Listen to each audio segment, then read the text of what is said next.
Introducing the Couch Rider Raven Report. Let's go. Ravens, Ravens, Ravens. Couch Rider. Ravens, Ravens, Ravens. We gon' ride out. Ravens, Ravens, Ravens. Couch Rider.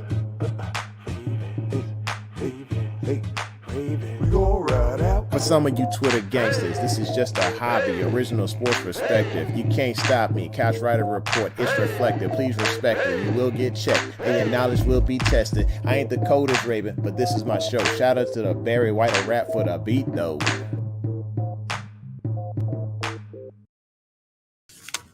Hey, welcome back to the home of original sports perspective. From our couch to yours, this is the Couch Rider Report. I am your Couch Rider Raven, Jermaine Lockett, man. For those of you who are new, thanks for coming through. Make sure you hit that like button, hit that subscribe, and smack that bell so you know when it's going down. And I see we got some people in the room already. What's good? Bless Brian. How you doing, my man? Always first in the room, for sure. Followed by Delicious. What's good? Cam will be here shortly. I sent him the link, so he should be coming on. We got some things we're going to talk about tonight. It's Bless says taking over the North.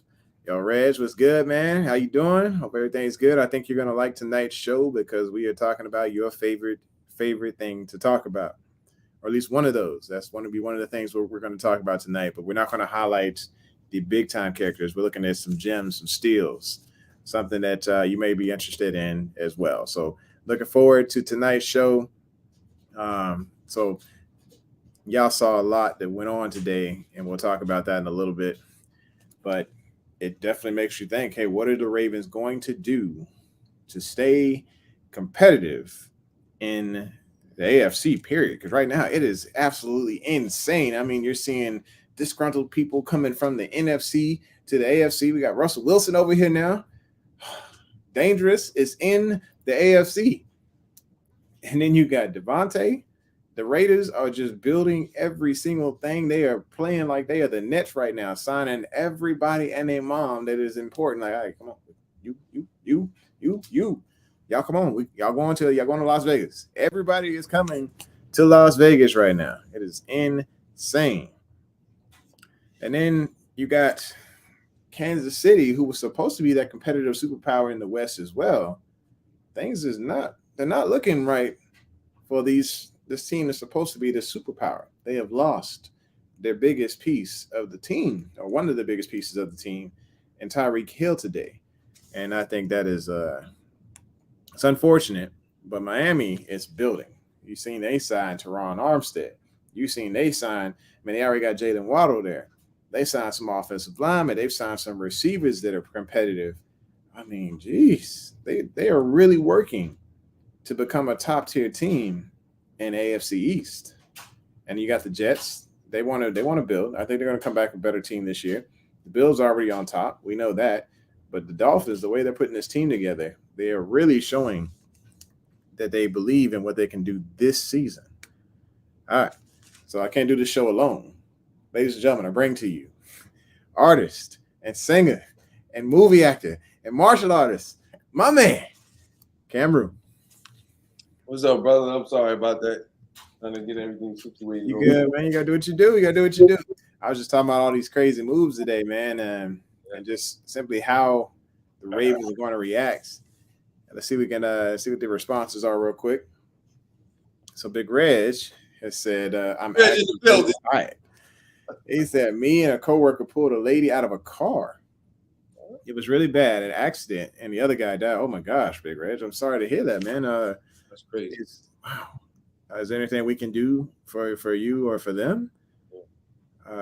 What happened? I mean, I guess I'd be curious to know what happened on that front. Yeah, where are you located anyway? Yeah. All right, so I guess we'll wait on that response. Definitely looking forward to hearing that.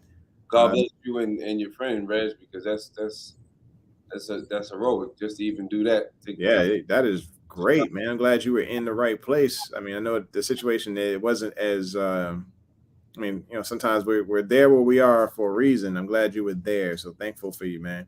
Yes, sir. I know that lady was definitely thankful for you as well. Sorry to hear about the other guy. Definitely want to keep them in our prayers. Find a way to help them to see a better side. I don't know if you knew them or not. Let's see. He's in Connecticut. So it was a car accident. We drove by and we stopped to help.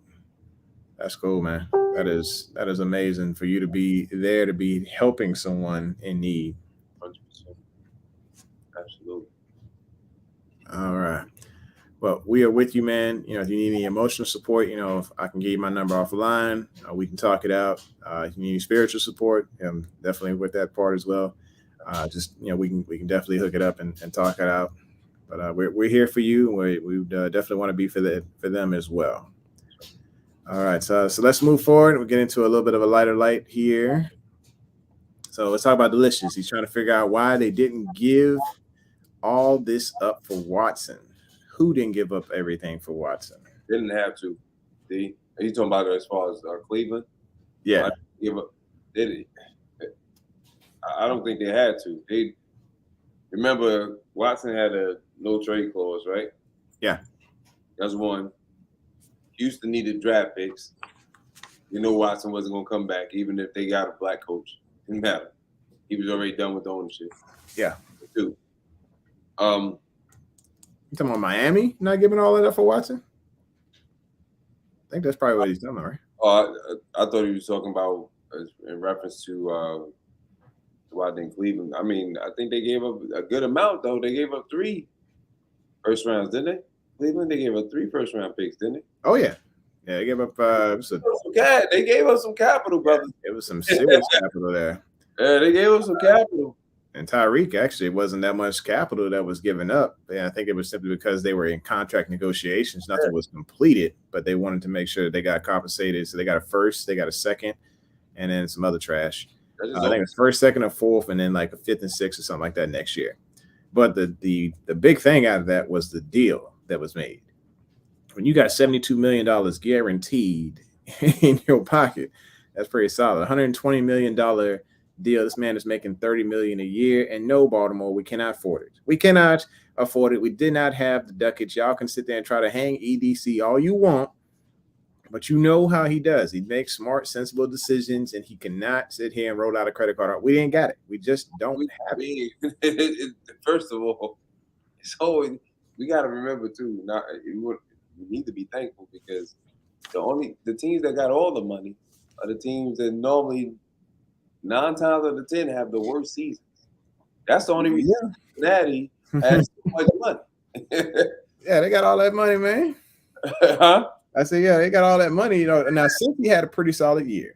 They had a solid year, but usually 9 times out of 10, they in the back of the bus. They not even getting off. They first on the couch. They not invited to the dance. This is one of those years. I guess they sit number 4 in the offseason power rankings right now, and just like, all right, this is not the norm. And maybe it's a change of the guard. Who knows? But what I know right now is Cincy is usually at the back of the bus type of team. Hey, their moves are legit moves to help them. They're doing the same thing Kansas City did, but at the end of the day, what's going to kill them is the fact that I really don't think that defense is that solid. Miami? No, I'm talking about. I thought we were talking about Cincinnati. Yeah, Cincinnati. Yeah, they ain't got to go. I think that I'm gonna be honest with you. I think they were a bit overrated, and the only reason I'm saying that is because we were hurt, we were injured up, we were beat up. Pittsburgh is Pittsburgh. Big Ben wasn't Big Ben. They didn't really have no. It just seemed like every time they played Pittsburgh, Pittsburgh didn't give all of themselves, and it was like it was always some. It just was weird. Like somebody was always hurt, or a key player was always hurt when they had to play Pittsburgh, and then Cleveland whooped them both times. So I just tell you something. Like I don't know. We like right now, we discussed this off air, like right now, and the only reason I say we at the bottom of the division as far as talent wise. Because, and I'm not trying to knock out talent at all. I'm just saying as far as, let me just say this, not talent wise, but the keys that have been made. Yeah. Now we really stack it up as far as like if you put our secondary healthy against anybody else's secondary, I don't care, in the division, out the division, we probably have the best secondary. Yeah. We go through position. We at the top of the tier in the division. But the fact that the unknown is the health, right? So right, that's why I say that right now we are at the bottom, because the unknown is there. Unfortunately, we had. I'm still here. Hang on. That's all right. Unfortunately, we had a test on this past season, and I God sometimes tests you in life, and this is one of those tests, and this is a true test because, man, to have that many injuries, and it's not even it's the injuries, and jokers weren't coming back. Everybody was trying to say, well, Tennessee had just as many, but they weren't out for the season. Yeah, they were getting theirs back. Like, we were done. They were done. And done. Mm-hmm. That's. I just pray that we good all the way through this year. Yeah. Injuries. Let's check out Delicious here. He's saying, speaking of this, he's like, the guess the cap is not really a cap. There's no way the Chiefs let Tyreek go just like that. You're absolutely right. That is a proven point. There you go. Cap and cap. When you go into negotiations with your superstar wide receiver, if the cap was capped, you pull out the credit card and you say, name your price, and we will make it happen, young man. Yep. You don't just let go of superstar, especially Tyreek. I'm pretty sure Pat Mahomes was on the phone like, hey, y'all make it happen. You need to do what you need to do to make it happen. He probably sitting here, probably eating cornflakes or something next to his crazy wife and his brother. Found out. He looking at the TV like, yeah. Let's make this call. What's going on? Like, y'all do realize I am a part owner. I make so much money. Y'all, what? This ain't on me. Y'all make it enough. But see, look, it's already done. Like, you know what's funny about this whole thing is that they were trying to make cap space, right? So they were restructuring his deal. This was before Adams got traded. Yeah. So this is just weird how everything's happening. They were trying to restructure his deal.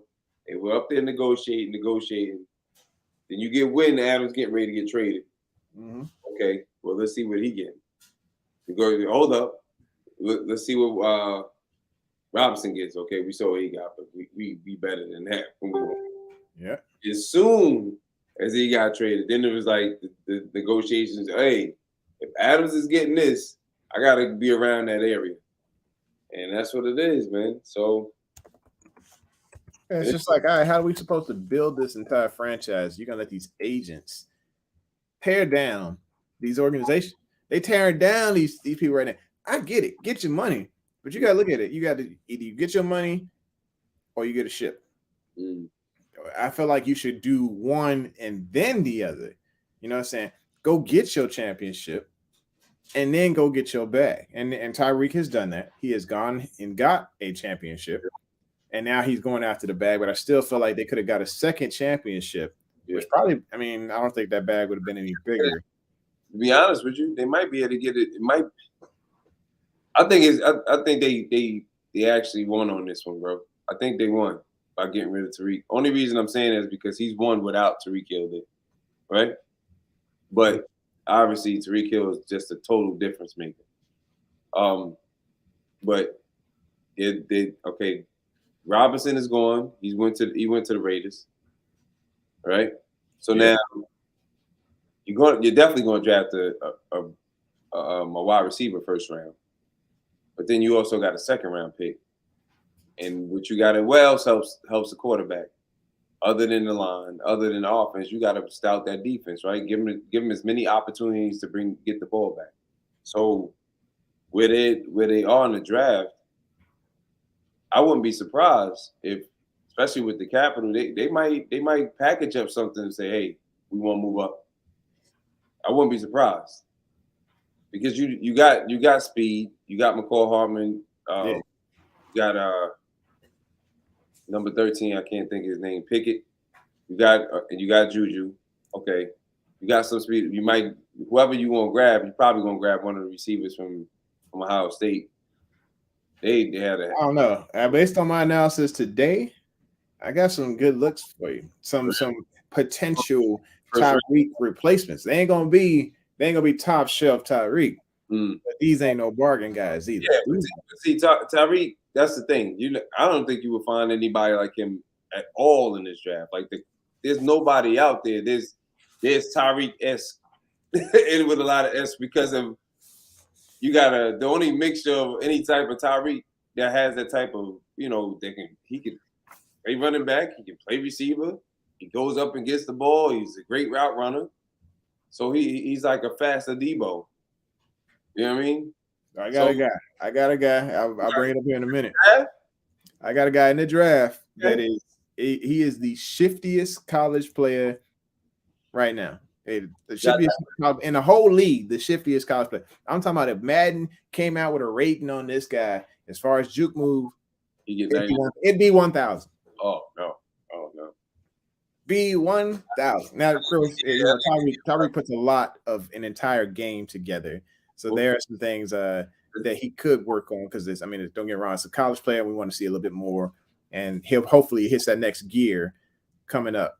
But I'm seeing a lot, and I might as well just go into it. We'll go ahead and before we get into the running backs and receivers, because I know that's what let's clear some air. All right, people. All right, I know there's a lot of Ravens fans out there, obviously. It should not be the end all be all because we got Michael Pierce. I love Michael Pierce. I'm not knocking him at all. If we have 14 and the top corner is not up there and Davis is sitting there, don't tell me that Davis is not worth 14. No, you got to go for it. Like I said, big baby Davis. Or just in the Kool-Aid man, Davis. Yeah, look, that's what when people say that he's not worth 14, I'm trying to understand what they're thinking because you got Pierce. First of all, Pierce he's never played a full game. He has his health issues, and I'm not talking about him physically hurt, but he has health issues with his ass. And he's on Harbaugh's crap list. I'm telling y'all.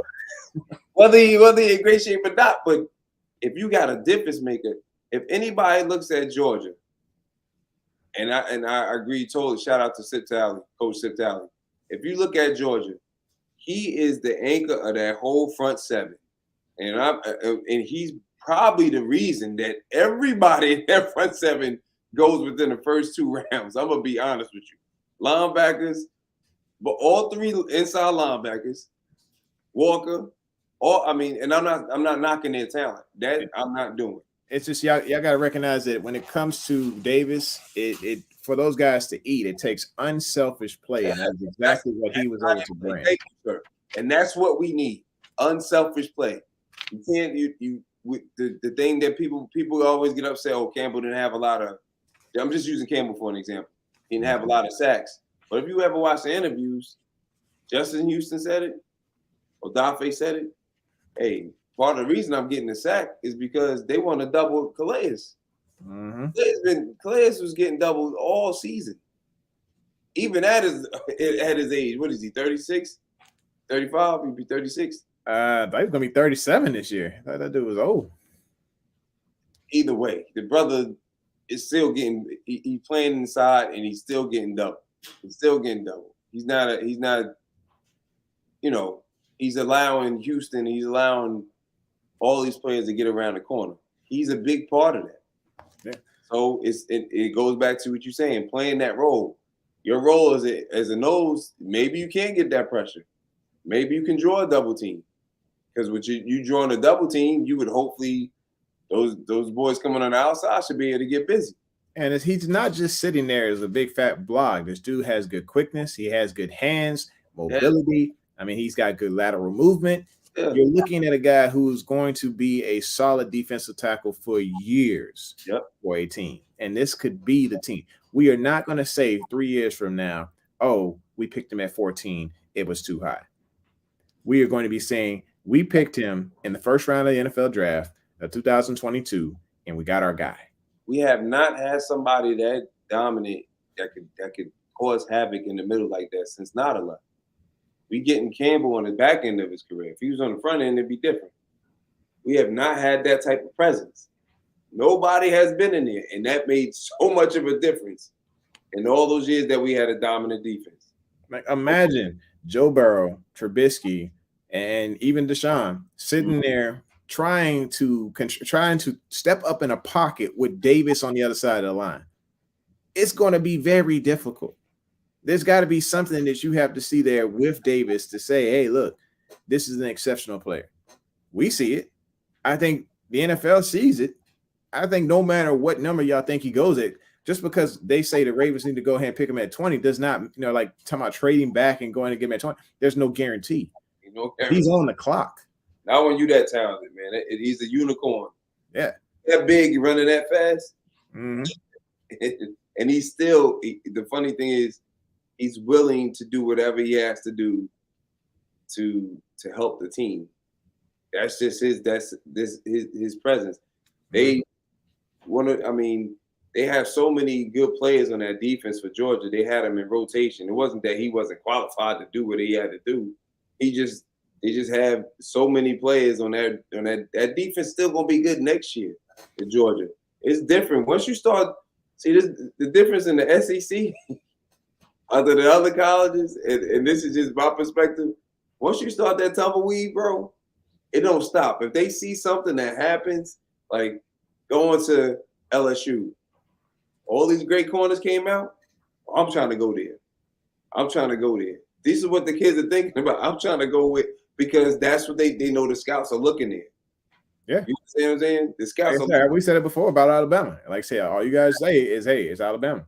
Yeah. People want to be there because they know that eventually their time to shine is going to be there. They got coaches that will whoop them into the position and have a scheme that works, that will get them and their skills to be on display for the entire country to see, because they have a big A on their name. Georgia the same way. It is a competitive conference that if you get into that conference and you get your shine on, the chances of you and your name being read on that first night are there.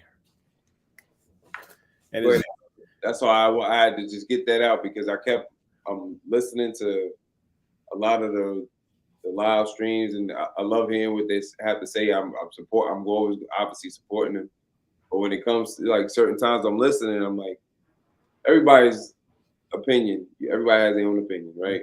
But I want to know what people are thinking logically, as far as like, are you just saying, well, I got you at receiver. I'm just using receiver for example. Right.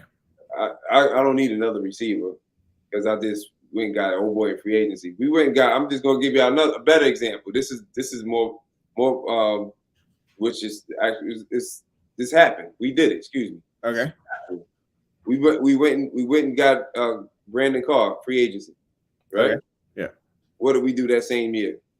We got Hump, right? We got Hump.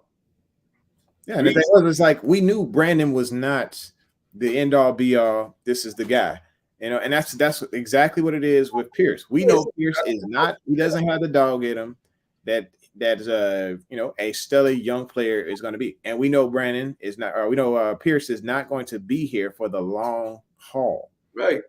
So there was a deft move, and there are other positions that you're going to see deft move, like today when they brought in those two guys. Those are not stellar, off the charts type players. Arden Key has potential to be a decent player, but ultimately, if we sign Arden Key, it does not stop us from going to get somebody that is a top edge rusher. Exactly. And Green. Green is another one that they brought in. They brought both of them in today. Green can play DN. He can play outside linebacker. He's another one that has the opportunity. I know what's coming. Receiver, brother. We gonna get you. It just ain't gonna be number one. We gonna get you a receiver, right? We gonna get you a receiver, bro. Here's a good question from D3, or a weird question. He says, "Do you think the Ravens should throw a 1-year deal to Gronk?" No. I think with what we have right now in house, Andrews is an exceptional player, and I think it would be a waste of money to bring in Gronk. We know Gronk has one speed and one speed only, and that speed has also caused him some injuries. He also has favoritism towards Brady. He only wants to play for Brady. I think even going around and trying to dress him up, bringing him to Jimmy's Seafood would probably be a waste of money. I'll be honest with you. We don't need him. And the main reason I'm saying that is because we really don't have any room. You got a fullback / tight end. You got another one on the practice squad, Ben Mason. You got Josh Oliver. Hopefully, Nick Boyle is back to normal. You know, a good year. Give him some time because that was a devastating knee injury. So hopefully, him getting a little bit, he progress, and then this year, hopefully, he'll be right on it. And then we got that dude 8'9", man. Tristan. See, and the thing is, y'all got to relax. So, I can tell you right now, I didn't have to go on anybody else's show today, but I know exactly what they were probably saying. Fire EDC. Fire EDC because of the fact that we didn't get X, Y, and Z. And look, the opportunity to get Tyreek, it just was not there. You know, you got other teams that are willing to shell out the cash or whatever to do the X, Y, and Z moves. But $30 million for a wide receiver does not help this team. Right? I don't know if you saw this. Somebody said, I'm gonna send it to you. Somebody on Twitter, I guess one of the reporters like, I wonder if Kansas City is actually trying to go and get Hollywood. And, you know, yeah, Lamar went off. Lamar was like, "Excuse me, sir. Excuse my language, but hell no. That was crazy. Like, I loved it because that lets me know, and it also should let Ravens Nation know that the support that Lamar has right now for Hollywood, whether he is in our face, on the camera, in the media, whatever, or not, it is completely there because he knows that it's his guy.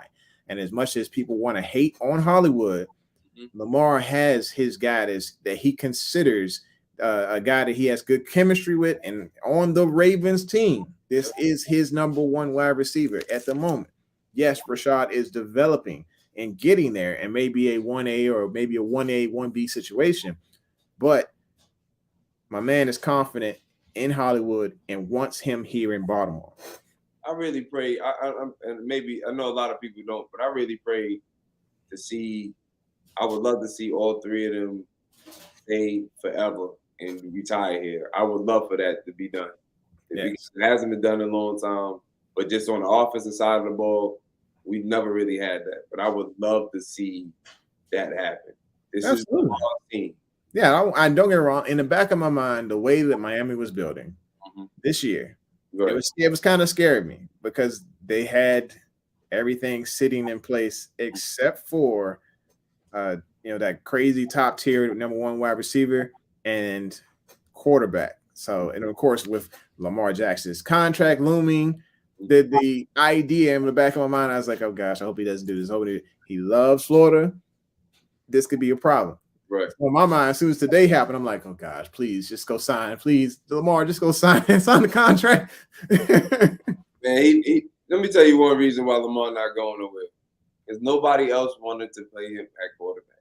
Nobody wanted him at quarterback. Everybody asked him to play another position. Other teams called him to play another position. Only other team other than us that probably wanted him at quarterback is our big brother. That's at black and gold. That's why. Well, that and Wilbert, Yeah. Tomlin he felt some type of way, and he said it. He even said it. He was like, when I forgot who was in there, but he said when Lamar got picked by us, he's like, he was upset. He knew it because it's a headache. He's played against. Remember, he was coaching in Tampa. He's played against Michael Vick forever. That's why he's the only one that's really like, if anybody that Lamar's ever had a problem with is playing against a Mike Tomlin defense. Brian Flores, he got his at the time. But at the end of the day, we want if we were injury free and we played, yeah, you can throw every type of blitz. I guarantee one of them bad boys would have got JK would have got loose one time. It wouldn't have been able to do that. yeah, because at the same time, like all you do is a toss, like HB toss, and that'd calmed all that mess down from that zero blitz. It would have been phenomenal. So, and that would have helped Lamar just boom. And you know what? You know what's funny too? And I'm not mad at I'm not blaming Sammy Watkins for anything, but that first play that he did beat him on when they first went to cover zero. Well, not the first time, but on that first drive when he missed, when Sammy lost the ball. I don't know how he lost it in the lights or whatever. That's when sometimes you already know the night's gonna be weird because he was wide open. Yeah, Miami they really had that number that night, and Giro did not adjust. And like I said, I love my boy Giro, but he did not adjust. And his in-game adjustments are not there, and that's something that hopefully they're working on this season to get better at. But y'all just recognize I know who working. What's coming. He's still here. Yeah, y'all got to get over it. I know who coming, boy. That boy is working. That number 8 on your back on that wall right there is working. Yes, sir. I'm proud to see that. I'm happy to see that. Yeah, he grinding. Rashad is working too. I don't know if you saw him. He's in there in just tennis shoes. He's on the inside working ball drills. He's not running. He's actually just working on over-the-shoulder catches, just really working on those hands. And so that is something I'm impressed with when it comes to him. So let's not hold up B-Reg anymore. Let's. I know he's tired, and I know he wants to see his wide receiver. So let's talk it out. So wide receivers worth checking out in the draft. So here it is. I did my homework. I did not talk about the top tier wide receivers. I need to go in and I need to find depth. I need to find who's going to be that slot guy. And when I think about these guys, I looked at them in a mindset of, can they beat out who is on the roster currently? As far as those back guys, the Prochet's, the Wallace, the Duvernay, can they beat these guys out for a job if I were to bring them in right now? And there were a few guys that I saw like, okay, these are the ones. So here is one who is a full-on track star. He's a 4-time state title winner in track in high school. He's 6 feet, 192 pounds, has a solid build, comes out of Michigan State, ran a 4.440. His name is Jalen Naylor. So this guy had 37 catches for 695 yards and a touchdown through 9 games. He has a full route tree. He's got good vision, a solid frame. He needs to work on his 50-50 balls. As far as getting that position, but injuries, I think might have been one of the problems with this guy. He needs a little bit more physicality, but I definitely liked the usage of him. They used him almost like in a matter of a Deebo Samuel. So if I say, hey, if he came in based on what I was able to see on the tape with the good hands and a solid frame and a decent vision on screen passes and things like that, he would give Wallace and Prochet a run for the money. I ain't saying he'd beat them out. This is what, like I said, I'm starting at the bottom of the list, though. So I'm thinking he would give them a run for their money. It would be a great competition, something nice to see. And if he was able to start, let's say at slot, we would have a really solid guy in the slot there because he can run that full route tree. So the next guy was Devin Williams. Now, here's one that's going to be on the outside. He's 6'5", 207 pounds, ran a 4.4540. So 6'5", ran a 4.4540. What school? Oregon. Hey, he's a duck. So with him, he's definitely an outside guy. Back shoulder throws and jump balls are his thing. He loves that 50-50. He can climb the ladder. His speed naturally separates. He separates naturally when he's going deep. And he's got a nice catch radius. 50-50 balls was his thing. He lacks burst off the line, to be honest. He's a little bit of a weak blocker. And some of that physicality, you can see it. He's a little bit light. He's about as heavy as I am. Maybe I'd say about 10 pounds heavier than me. So, got that guy sitting at 6'5" at 207 pounds. Yes. He's looking a little light right there. So he's lacking that physicality. As far as comparisons, y'all probably going to really hate when I say this. This is everything we expected Miles Boykin to be, except the blocking piece. So blocking, if we took the blocking piece out of Miles Boykin, this is everything we wanted Miles Boykin to be. I got to climb the ladder. I got to be a dog on the outside. I got to be completely physical. He goes to the apex balls, 50-50s, bring it down, back shoulder fades, whatever. This guy is that deep threat that you want to toss that ball up. You can have Jameis Winston out there. Jameis would love this guy because Jameis would just throw effing balls, whatever, launching that thing, and he'll bring it down. So, like I said, everything we wanted Miles Boykin to be, that could be this guy. So at number 3, I think 3 through 1, I was pretty convinced. It's pretty. Well, I say 3 and 1. I was convinced that these are guys that could definitely come in and win a job. So Khalil Shakira, I know that I think I said this on the show once before. 6 foot even, 190 out of Boise State. So this is our one-handed catch guy. In your mock draft. Yes. I had to do a mock draft, brother, and send it to you. See what you think. Absolutely. So I did some more looking at him, and I was just like, dude, this guy's a yak monster. Everything after contact, boom, he is just going, and he's shifty. He's got good change of direction. One-handers all over. It doesn't matter if it's left-handed or right-handed. Those are the type of catches he pulls. His routes could be a little bit more crisp. He's got strong hands. He high points the ball, even at 6 feet. Excels in the slot. And the comparison for me was a faster Keenan Allen. So I think that that brings a lot of praise right there. When I'm pulling out Keenan Allen's name, you know, people were giving comparisons of him and Anquan Bolden when he came out. I'm thinking, think of a fast Keenan Allen. Because I don't like nowadays. I don't look at Keenan Allen and Anquan Bolden the same way. But back when Keenan was getting drafted, they try to look at him like that. But I think right now, today's Keenan Allen, this is what this Khalil Shakir guy looks like. Runs a 4.4540, a 4.4540. And number 2, this is when I got curious because the name just it was one of those names you having trouble pronouncing.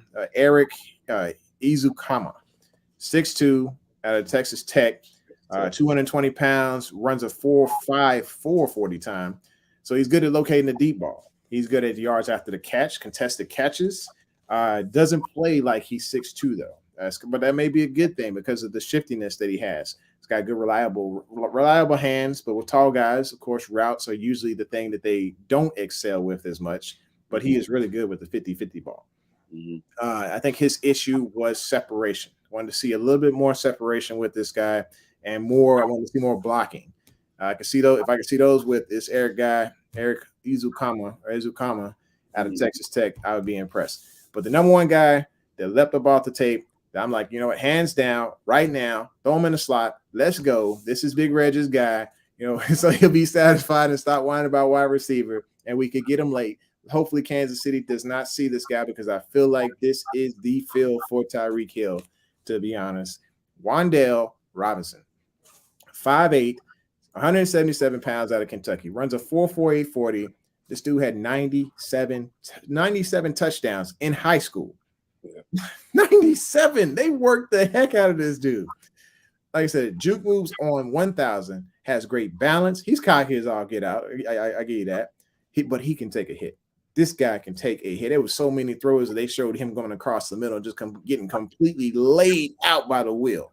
The wheel's coming across and just eating his lunch, taking his lunch. The guy holds onto the ball, gets up and kind of looks at him like you ain't nothing. You ain't got where's the next one? You know, tough, very tough. Love his route running. Great slot ability. Like I got on here, slot ability beast. Can get behind defenders.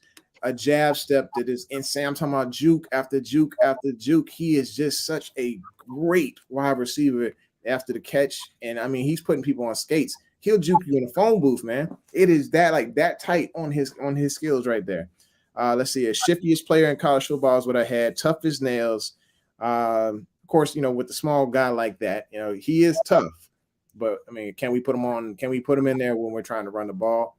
Don't know. Well, I guess that's something to be continued. And I put on here, if I was KC, this is who I would go after. So here is Tough Puppy. Tough Puppy saying Wan'Dale is so good, it's insane. Yo, I'm looking at all the comments over the guy. I'm listening. Yeah. And so it is like this is the one. That is the main one that Baltimore needs to say, look, second round, if he's there, let's go get him. I'm not saying first because Big Reds, I know you want your first rounders. No, my thing is that you think we're gonna get another short receiver, or we don't have any big receivers now. I mean, no. Bateman is 6 feet. 6'1". So he's the tallest one out of the whole group. Yeah, I think Bateman is the tallest, but I think is Bateman plays taller than he is. Wow, how tall is he initially? Oh, he's what, 6? Oh, yeah, Bateman like 6'2", I think. 6'1", 6'2". Yeah. And so he was, some people were trying to put him up there with 6'3" or something. He went on the interview, was like, "No, I ain't never been 6'3" a day in my life." So he's not that tall. I know he's at least. All right. So here is Bravens. What's going on, Bravens, man? Appreciate y'all coming through. There's a lot of folks here that I just want to say what's up to real quick. Robert Gray came in. Let's just go to his comment real quick. He said, "I think there are several teams that would take LJ at QB, right?" Yes, they would. Yeah, absolutely, because they've seen what he did now. It's too late. He's already been drafted to us. And I think that's where hopefully that loyalty comes through as he sticks with Baltimore, because they did take the chance on him after every team in the league passed on him. So let's see. Big Red, just see Wandale Arthur said his piece. Big Red just saying, so the thing we need at wide receiver is a yak monster. That's why he likes Treylon Burks, Drake London, and Christian Watson. But I do like the Christian Watson pick. I just think Green Bay already has their eyes set on him. They've said it multiple times that this is the guy. So yes, Bravens is right. Bateman is 6'2". They got him at 6'1", B. Yeah. Well, on the app they got him at 6'1". But go ahead. Mm-hmm. So he's saying Christian Watson. He likes Christian Watson. Just got here. Don't know if y'all mentioned him. So we mentioned him previously on different shows, and I was just going after guys that were not the stellar, names that everybody's talking about on path to the draft and all that. I went after some guys who just kind of haven't got the limelight that they deserve. Just a few guys that I feel like if they come into Baltimore, they could go ahead and compete, and guys that won't be gone by the second round. Let's just say. Because you got your guys like Garrett Wilson. We'll never sniff that one. Well, in the second round, you're never going to sniff a guy like Drake London in the second round. Alec Pierce, Treylon Burks, Jameson Williams, Chris Olave. So Alec Pierce may be the only one that could slide to the second round. But even guys like George Pickens may not actually get to that second round because he's just got that second level talent. So these guys are some of the ones on the back ends of things just to look for as we go throughout the draft. Reg, we only entertaining you, brother. We ain't getting no receiver in the second round. We just entertaining you, Reg. We're entertaining right now. We're entertaining. So yes, second round, third round. If there is an opportunity to pick up a beast like the guy that I just mentioned, Wandale, then I would not be surprised if Baltimore took that shot. But first round, Davis or Linderbaum. I'm gonna go ahead and say that. I'm put that out in the air. Just saying. We ain't getting I'm telling you, Davis or Linderbaum. Like right now, we have not signed J.C. Tretter. We need that center. He is not 6 feet tall. Who that? Raven. Why are you lying? Why are you lying? God, he is not 6 feet. Oh yeah, Bateman, I do think his height has been all over the place. I think he did. I think there is some out there saying that he's 6'1". Some are saying he's 6'3". Look here, we're gonna go right to that. I'm going on the Ravens app. So they should lie on the roster. Somebody 6 feet tall. O'Shea is not 6 feet tall. So Bravens is saying Bateman is 6'2", Prochet 6 even, Brown and Duvernay are 5'11". Wallace, I think, is 6 feet as well. Looking at it right now. Hold on. We just gonna get to the bottom. We're gonna go right up. It says it has Bateman listed at 6'1". As Boykin listed at 6'4". Hollywood 5'9". Duvernay 5'11". Moore, it was on the practice squad. I'm just going to Prochet is 5'11". Y'all giving him an extra inch. Tyler Wallace is 5'11". So, unless they wrong, yeah, I'm gonna have to go by that. I don't know, but Prochet looks like no 6 feet. So, Braven said he don't see us taking a wide receiver. We'll probably just roll with Brown, Bateman, Duvernay, and Prochet. I think we're gonna tap him, but I think it'll be like second, like the second, third round pick, or maybe the fourth. I see. Yeah, okay, third round. Like I said, if a player like one of these guys slides down that far, which I don't know. I just don't know how this thing's gonna shake out. So it's like it's not really right now. It's not a necessity for us. It's just so deep. Like it's super deep. You can find you a quality receiver in the 4th round, and we have 5 4th-round picks, if I'm not mistaken. 5, yes. So we can't really go wrong. Gotta find something. So Delicious saying that we see Bateman on IG with the reverse dunk. Okay, so he has a YouTube channel as well. I think that's where he was doing most of that balling. So he hasn't done a YouTube channel, a YouTube episode, or at least before this last one. He hadn't done that one since he had the last girlfriend. So that was like mid-season or something like that. Or like, no, that was before the season started. And then got the new girlfriend. And then kind of just went on. Things are our lives, yo. Leave that man alone. Like, hey, he out there living his best life. I ain't mad at the dude. You know what I'm saying? But I'm like, hey, he got the new girl now. Things is settled. He's good. Now he's back to working. And so now you're seeing the YouTube channel come back up. Let that man do what he do, bro. You know what I'm saying? I ain't mad at him, man. I ain't mad at him. Anywho, see here. Adam James says Calvin Austin in the 2nd round will be a great fit for the Ravens. That's one of the first receivers that I went to go look at. I think he's an exceptional wide receiver. There's a lot of speed there. I think I put him in, like, if let's just say we kicked Hollywood to the curb for some reason, even though Lamar Jackson would probably be mad as all get out, probably feeling like how Mahomes is feeling right now. If that were to happen, all right, and they wanted to prepare for that, I'd say Jahan Dotson or getting a Calvin Austin would be a decent fill. I'm not going to say, be Hollywood, but they could do some of those things that Hollywood-esque could do. All right, so let's see. Jay Will, what's good, man? Bateman ain't no 6'2". He's 6 feet 190. Jay Will, they got him listed at 6'1", 193. Okay. So B Moore got him listed at 6'1", 193. We going by the app. Going by the app. We going by the Ravens app. The Ravens app don't cap. All right. So Tough Puppy says, if y'all hadn't checked out Jalen Tolbert out of South Alabama, I recommend y'all do. So I think he was on the 2nd page, or is it the 3rd page? The wide receivers. Ball, and he also plays in the HBCU ball. He is really good. He's 6'3", 193 pounds. They saying he's projected to go in the 4th, 5th round, which I don't think so. I think that's probably it's like it's a bad projection.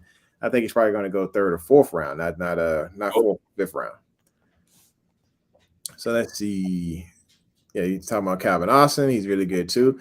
All right, so we covered most of the wide receivers, are the ones that I wanted to take a look at. Of course, the main ones that are going to be the first night things that are going to pop off the board.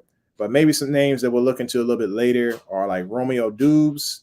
Of course, do some more tape study on Christian Watson because everybody seems to like this guy a lot. I want to find out why Green Bay is just so enamored with him. I want to find out more about the John Mechie, the 3rd dude out of Alabama. What do you think about him? The wide receiver? Yeah, this dude ran a 4.51, about 195 pounds. He's at the combine? I think he was. He stepped in when Jalen Walden went down in 2020. I really didn't do any. Well, I didn't do any homework on the receivers. I know that's where your passion was going, so I was letting you go. But I'm trying to remember what number was he at Alabama, because I don't recall. Honestly, I don't remember. But I think he tore his ACL in 2020 or 2000. He played in the championship. He played this year though. Yeah, I think he tore his ACL on December 4th this past year. Definitely don't know who he is. So I think he might go back a little further back because of he ran in the combine. No, he didn't run this. No, this is this 40 in college. Sorry, 40 in college. Okay. All right, and so they're saying he could be like a Nate Burleson. I don't know. No, I don't know. I don't know. Yeah. Anyway, let's move forward into those running backs, man. Let's talk about those. Let's get some comments here real quick before we roll into that. Mechie is a great slot, is what Tough Puppy's saying. And Big Reg, yeah, we definitely need a big body wide receiver and that tight end, Jelani Woods. That'll be our next look. We'll be looking at tight ends after that. I thought I looked at a few previously. I just don't remember. Going way back here. I know we was talking positions. What's up? Do you think we drafting the tight end?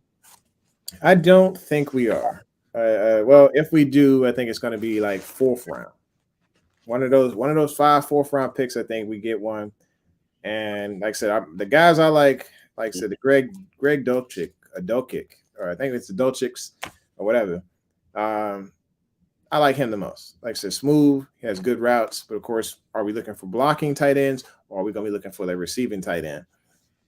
Because we have a few out there that are decent receivers, but also those who like Cade Otton, 6'5", 247 pounds. He's a willing blocker and then a receiver. Secondly, maybe that's something that we're looking at because he's not the fastest guy. He runs a 4.75, but he's also just willing to go in the trenches to get nasty and block. And then there's guys like Jaden Werdemeyer, 6'4", 255 pounds out of Texas A&M. He drops a lot of balls, but the dude can block. He finishes on his blocks, and he's speedy. I'll be honest with you, Reg. I don't think we're gonna get a tight end at all. I don't think that's even on the. With having Ben Mason back in the fold, then you have the tight end from Virginia that was on the practice squad. He's back again, and he was converted. He used to be a quarterback. The one that was like 6'7". That's the one that was from. That's the one from Virginia. He was a quarterback. Yeah, he changed to a tight end, so he's been being developed. And then, of course, you got Patrick Ricard, and you got I think Josh Oliver is going to be really good this year. Yeah, I want to see him take that next step as well. I'd love to see them come into I would love to see more 2 tight end sets. Yeah. Just give me a basic single back formation with both of them sitting on the side, and then have Bateman and Hollywood sitting on the outside right there and see what it looks like. I think he just. Y'all gotta remember his first 2 seasons in the league, he did not play a full season at all. So this is his first time playing a full season, and he did decent. He did a decent job. He had 16 catches. He didn't have a lot, obviously. He had 16 catches. Lamar throwing the ball wasn't like Lamar was spraying off of him, and not trying to toss him the rock. Yeah. The problem he had is just the 2 fumbles. That comes with handling the ball. And you got to learn. Handle the ball. Mark Andrews did it before. So, hey, it's not like he can't. I'm not saying he's Mark Andrews or he's going to replace Mark Andrews. I'm just saying that he's going to be really good this year. Yeah, just get another option. I mean, even Gronk had Aaron Hernandez before he started murdering people. I mean, come on. Just like you need that second option, make sure they ain't murdering nobody. You're good to go.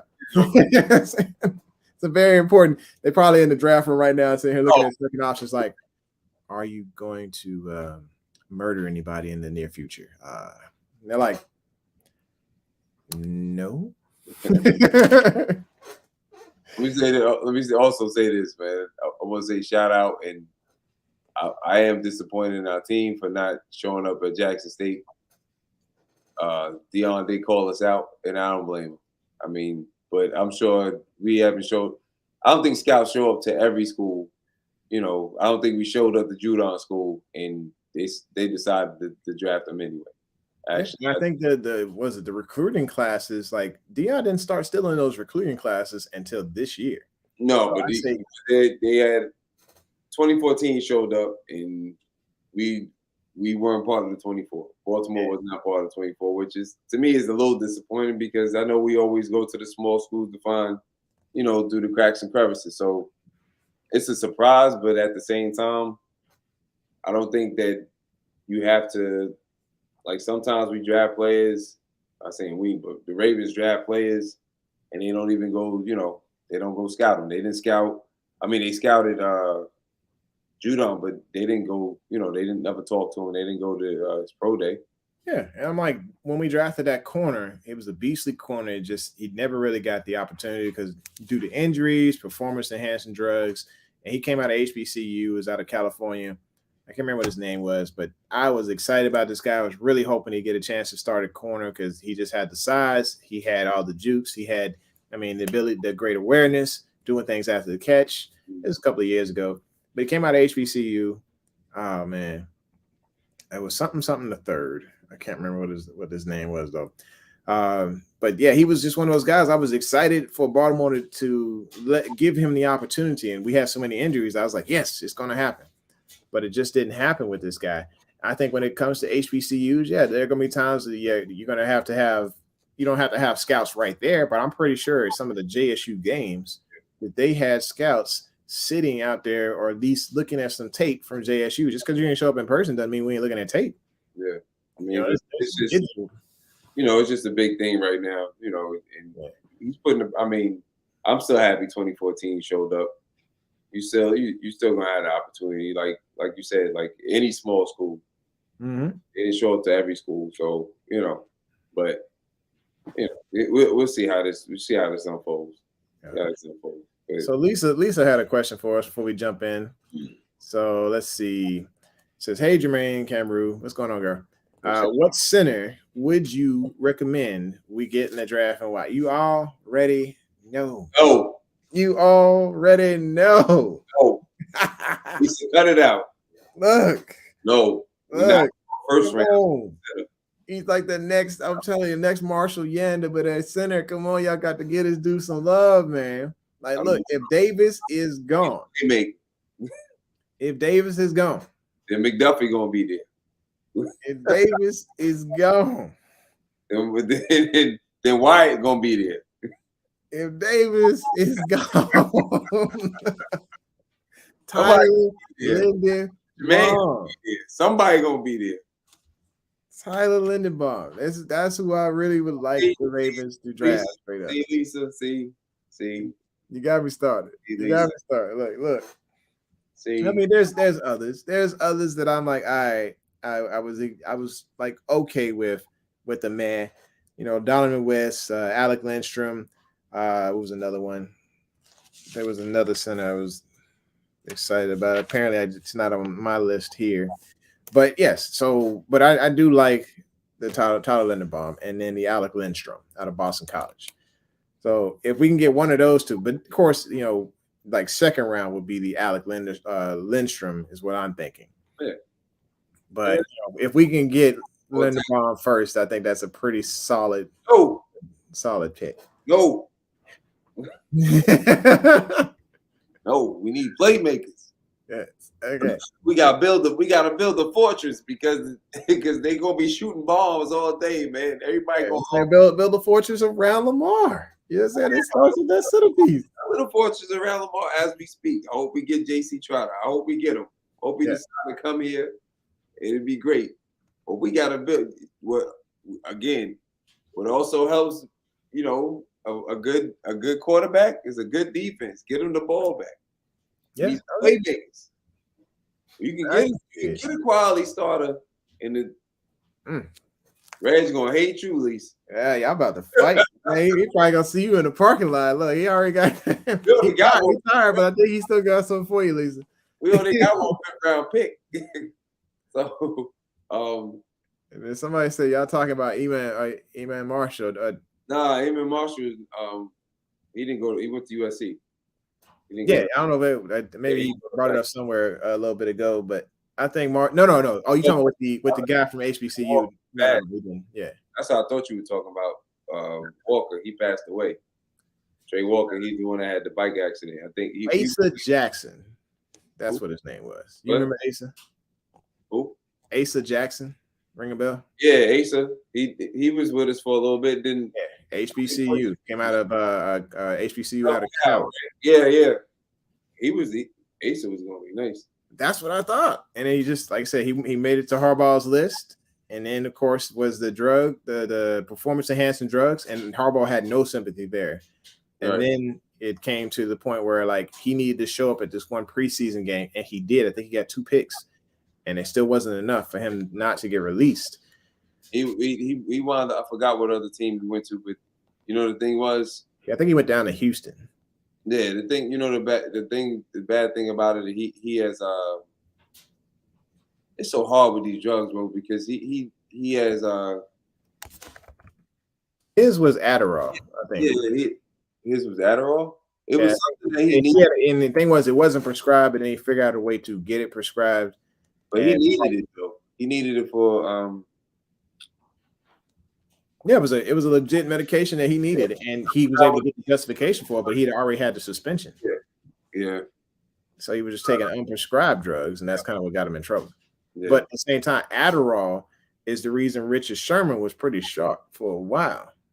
And then the drug test got messed up with his, and so they tossed it out. I didn't. Richard knew that Adderall takes your attentive level and takes it to a whole nother level. Very focused.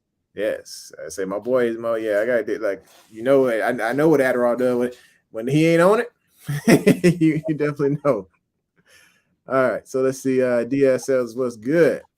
What's happening? I appreciate your comments on the We Are the Ravens page, man. You are definitely on point with your comments there, and some of your perspectives on there are very much appreciated, and it causes a lot of conversation. So thank you so much for everything you contribute to that page. So let's see. Tough Puppy says, "Oh yeah, him, bro, pulled the Will Fuller." I know that was the thing. I don't know. Well, I think he had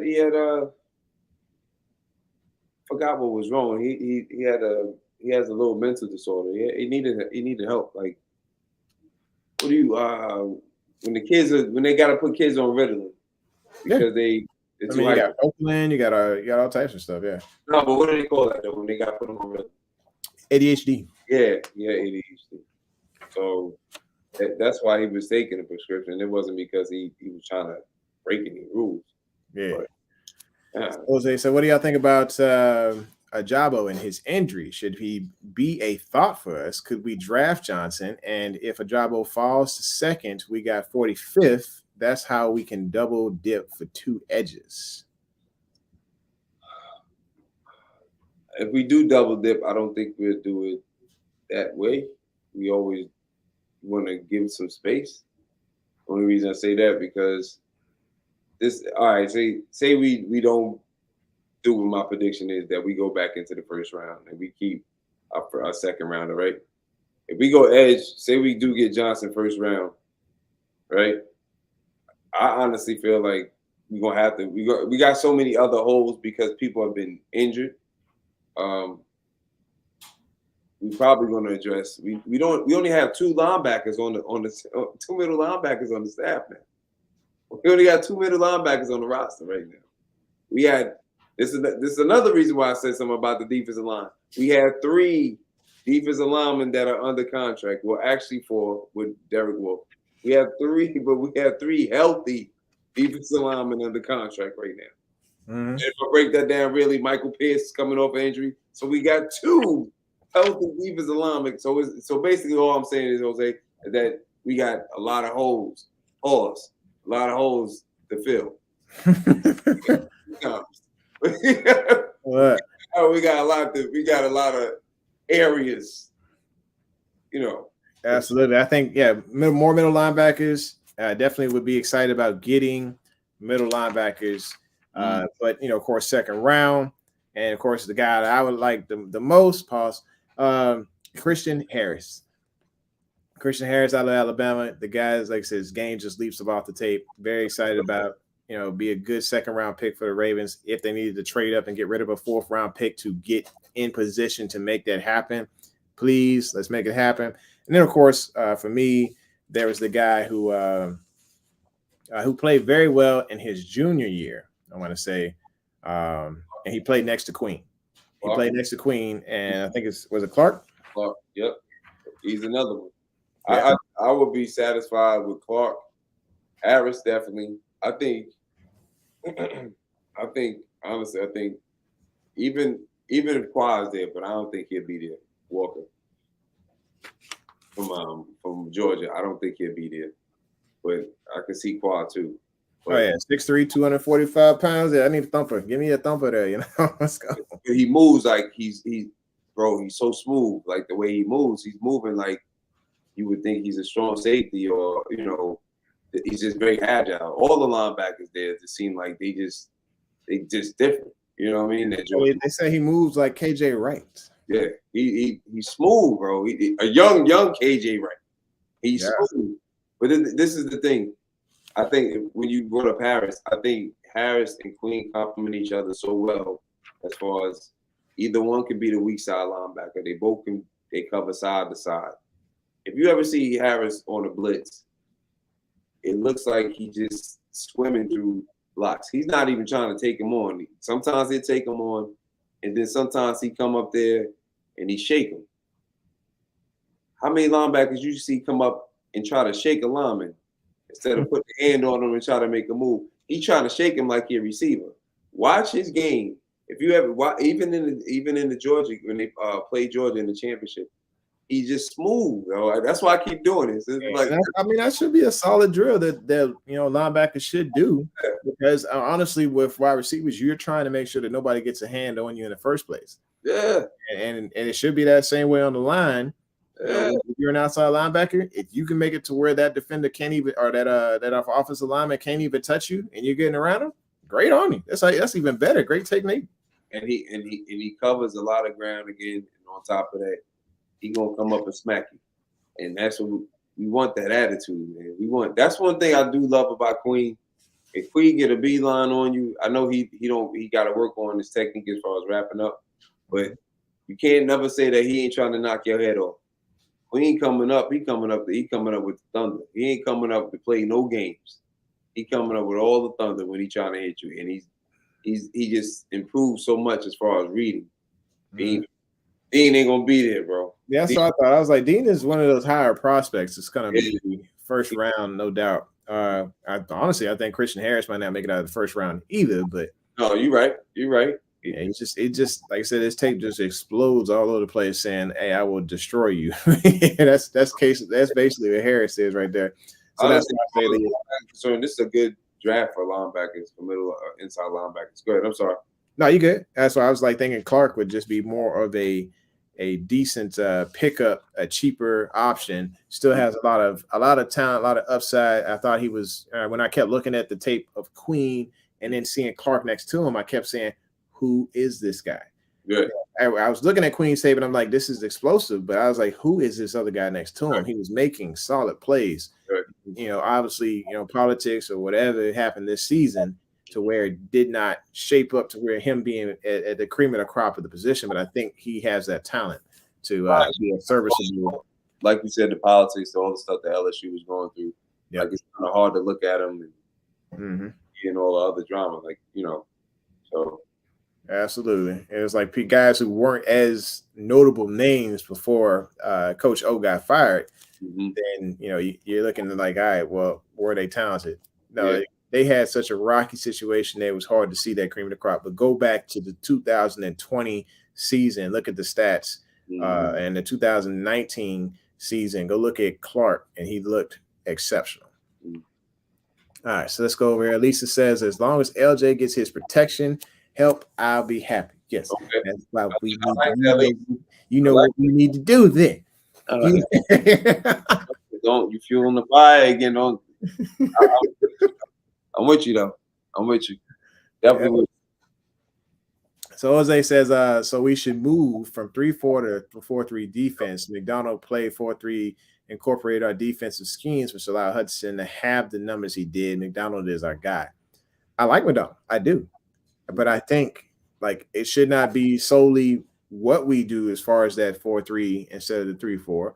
I think if they have a scheme or two that could maximize our outside linebackers like your guy Ferg and put him out there on that 4-3, having Oway on the other side, and then having them pass rush like that in a couple of sets. For the most part, I love our 3-4. I think it takes advantage of us being able to stop the run a little bit better than the 4-3. I think the 4-3 allows us to have that arc and get to the pass rusher or get to the quarterback a lot easier. But at the same time, it leaves us open for dives and all those other different things that expose the interior when it comes to the ground game. So I'm hoping that we would have interchangeable, make it an interchangeable 3-4 / 4-3 defense, but you have the personnel to go along with it. Well, we always when they talk to Mike in the presser, he still running the 3-4, but it's always been a hybrid scheme. He just brought the same.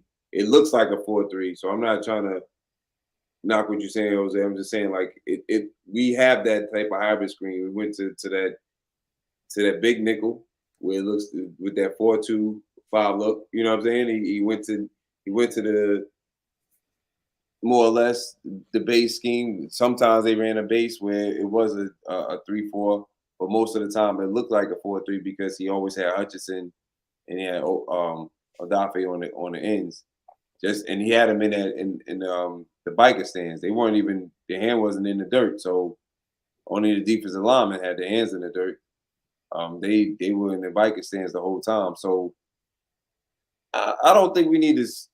I think everything remember he helped Wink build this defense before when Wink became the defense coordinator, because remember they interviewed him as well, and he was part of the process of helping all those that were there were part of the process of helping build this defense to where, you know, not the calls, not the blitzing and all, but the fact that, you know, just build this being interchangeable. We always had an interchangeable defense anyway. But the way they wanted to scheme everything, he was here. He just took his version of it and he ran with it. He was more, I want to say he was more willing to, and not stubborn and stuck in his ways to, like, we ain't got to go man every time. He wanted to switch the coverages.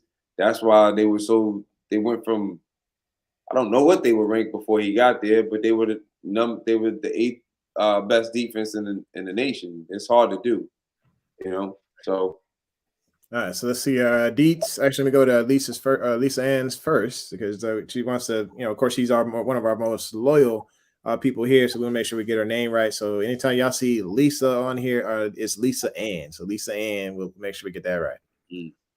All right. Deets says, do we sign both Arden Key and Rasheem Green, or do we take one of them? If it's the latter, which one would you prefer? I like Arden Key. You like Key? Yep. That's because he went to LSU. That's all. I mean, it's a little biased there. It's a little biased. Biased. I knew you was gonna pick Key. A little bit. He went to LSU. He called me out. You cannot. No, I think when it comes to anybody who plays for San Francisco, San Francisco just has a way of developing defensive linemen, and I think, you know, being that he was there, I think he had, you know, some development there, and I think he's going to be even better with his next team, wherever that is. So if he comes to Baltimore, great. It is a great addition. And being a Jihad Ward, LSU, being a Jihad is no longer available. Because he went to LSU. Yes, I went to LSU. I mean, he's 240. He's definitely going to be a pass rusher. He's going to be outside linebacker. So he's not going to put his hand in the dirt all the time. So I can see him. I can see Key here. I mean, I personally, I don't know. I saw both of them do well. Like, I saw Green make a lot of plays, man. Green, he can rush from the inside. He can play the 5 technique. He can be the edge rusher. Okay. And be on the outside. That's the only thing that I do. Like, the funny thing is they both can play inside and outside, just different ways. He can play outside linebacker and he can play middle linebacker. Green can play defensive end where Wolf is, or he can play outside linebacker, which reminds me more of Ward, what Jahay Ward did. But the thing I like about Green is that he's still a diamond in the rough. Like, you can, both of them are, and we might be whoever we decide to pick, I think we win, because somebody hopefully is going to sign a long-time contract here. Yeah, regardless of the situation. So that's why I do like Green.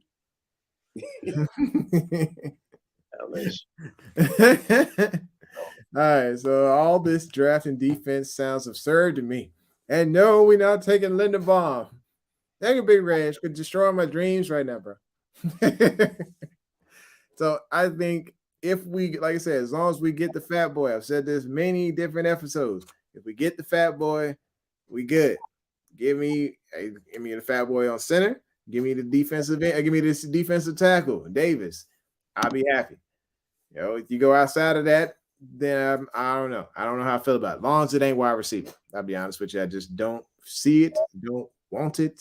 It does not feel right for Baltimore to go again and go get another wide receiver. Let's see, at least in the first round.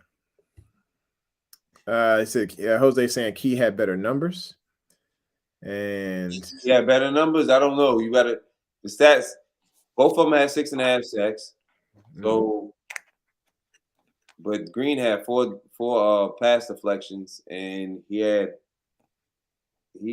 believe he's the one that when they played Washington, he's the one that picked up the block kick and returned it for a touchdown. When didn't they go in overtime this year? Was it this season? Let's see. With Key had throughout his time since he's been in, he's had 9.5 sacks. This year alone, he had 6.5 of those sacks. He's had 11 solo tackles, and he's played all 17 games this year. Even had a pass defense. The year before, he had 2 pass defenses, but no sacks at all. And he only played 14 of those games. So I like the guy. Like I said, came out of LSU, 3rd round. So yeah, big fan here. like to see him come to Baltimore and do something pretty big there. Let's see.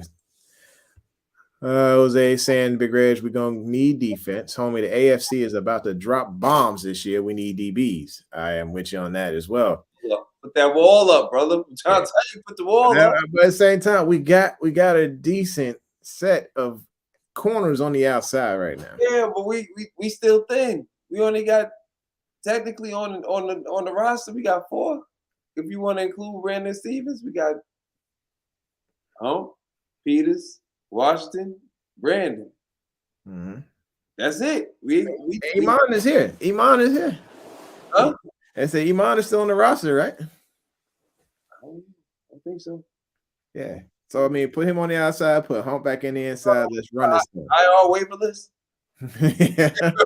If he can stay healthy, man. If he can just give us one decent season, making it to the final cut because of health, not because he was healthy, not because he got injured or something. We're going corner somewhere in this draft, brother. It's going to happen. We're going to definitely hit corner. Yes. So Frankie B, what's going on? I didn't see him come. I see them come in the room here. Pass rush is and turnovers are the only way for the Ravens. The Ravens can keep winning. I think yes, of course teams are evolving. You saw it in the was it the AFC Championship? Or was it the divisional between the Bills and the Chiefs? I think that was the divisional. That was a full-on shootout, and the Bills had a top defense. So kind of let you know, like, hey, when it comes down to the playoffs piece, like people are going to give up plays. They're going to give up those plays. And I love it if Baltimore did double down and get something worthwhile. So let's just say if they did take a top corner, McDuffie, a Stingley, a Sauce ain't gonna be there at all. I just know it. Like he's gonna be gone anywhere from 1 to 6, or 2 to 6. To say Sauce is gonna be out off the charts. So we can call that one. Stingley could possibly be there. McDuffie could be there. If they took a McDuffie, I'm still going to celebrate and be good.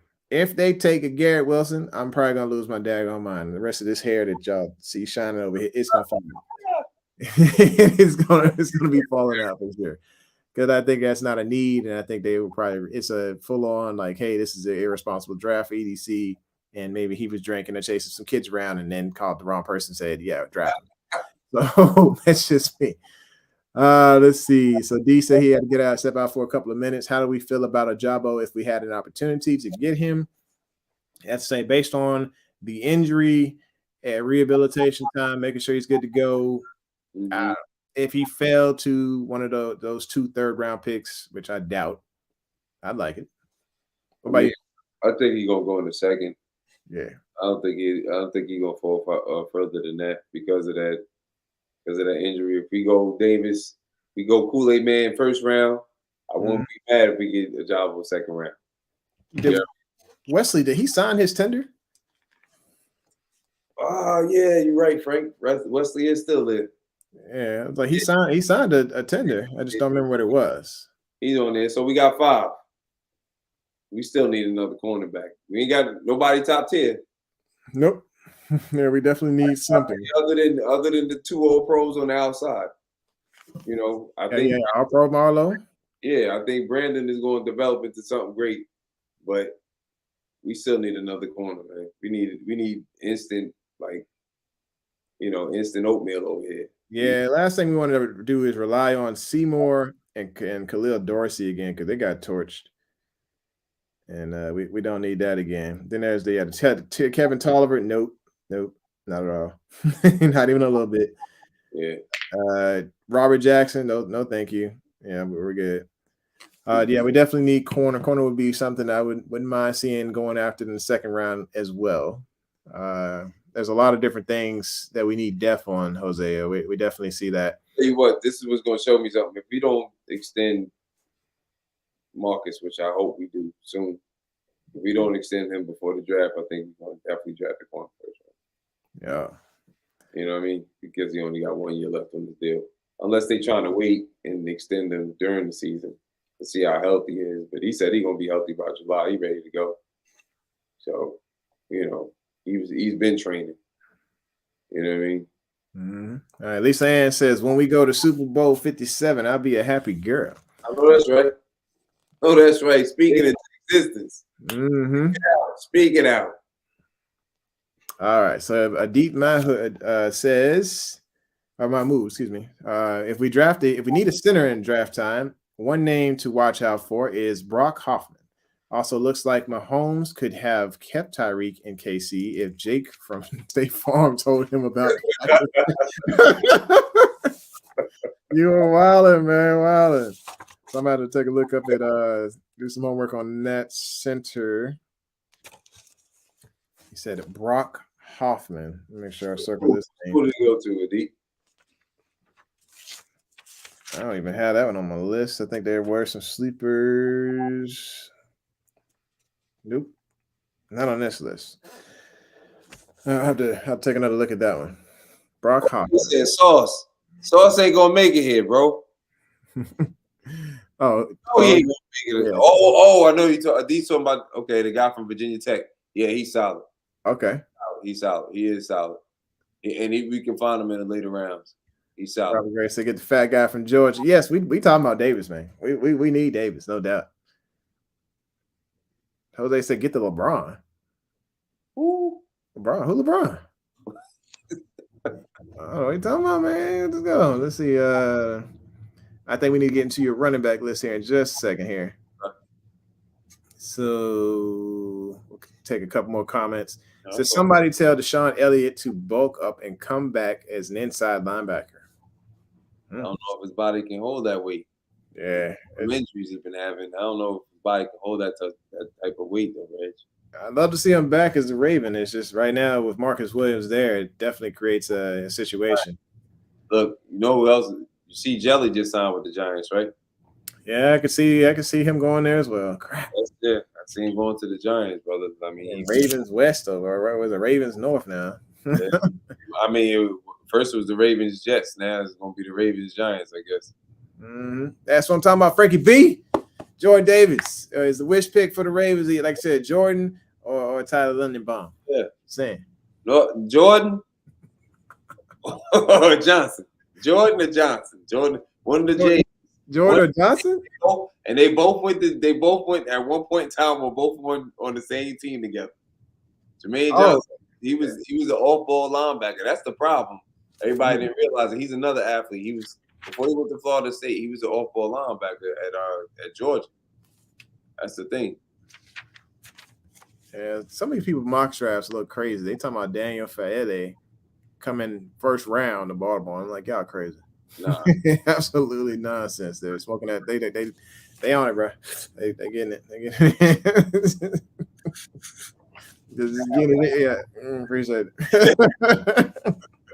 Put that out. So Mahmoud said Hoffman went on Cole Jackson's channel. 2 guys who watched football and talked about his approach and how he models his game after Ryan Jensen. Okay. So yeah, maybe that's somebody we'll go ahead and take a look at because Ryan Jensen is a monster. So if we lose to Wink and the Giants, then Roman should be fired on the spot. Y'all cannot fire. You can't. You can't fire. Chill, yo. Hey, Reg, you gotta chill out, son. Reg be going in. If we lose the Wink and the Giants, then Roman should be fired on the spot. Okay, yeah, I guess because we know what Roman's gonna do. Roman's gonna spam the blitz button. And so we should be able to adjust to that, being that our starters are back this year. Oh man. Let's see. Yo, Lockett, please do your remember I said KC and Pat peaked too fast. NFL is a marathon, not a race. I think the second we count Pat Mahomes out, we are slipping. I think there is opportunities there to develop from within, because this is where Mecole Hardman finally gets to say, hey, look, y'all left me off that photo. Y'all put Juju on the photo. Y'all put Tyreek on the photo, Kelsey on the photo, everybody on the photo except for me. And so he was a little hot about that. Like, hey, look, I got skills. I think Mecole Hardman is not going to be Tyreek. I think Mecole Hardman is going to be Mecole Hardman, but he's going to show that he does work with Pat Mahomes. He's coming into his own. You can't count that out. On that Buffalo game. Yeah. Up in that Buffalo game. Yeah, it's just like, he's going to be him. He's going to do him. And Pat Mahomes going to work some magic, whether Tyreek's in the game or not. Even the game that he played against Baltimore, there were plays where Tyreek was taking off. Not this past one, but I'm talking about like the previous two matchups. Tyreek was hurt. He was on the sideline. And still, Pat Mahomes still made it happen. Yeah. So never count out Pat Mahomes. He's an exceptional thrower. He's going to make it happen. He still has targets to throw to, even if one of them is a full-on TikToker. So he's going to be able to do his thing. So don't count that man out. All right. So Lisa Ann says, just wait and see until we find out who will be our new center. So yeah, when we draft Tyler, we'll be all good. Easy, man. You're not drafting him. Oh man. Doing there. Look here, man. We'll get JC Treader. Hopefully they talking to him, because it doesn't seem like he in talks with anybody right now. He just probably just relaxing. And I'm like, with $6.5 million in cap space, it does line up to say, hey, we could go talk to JC and say, hey man, what's up?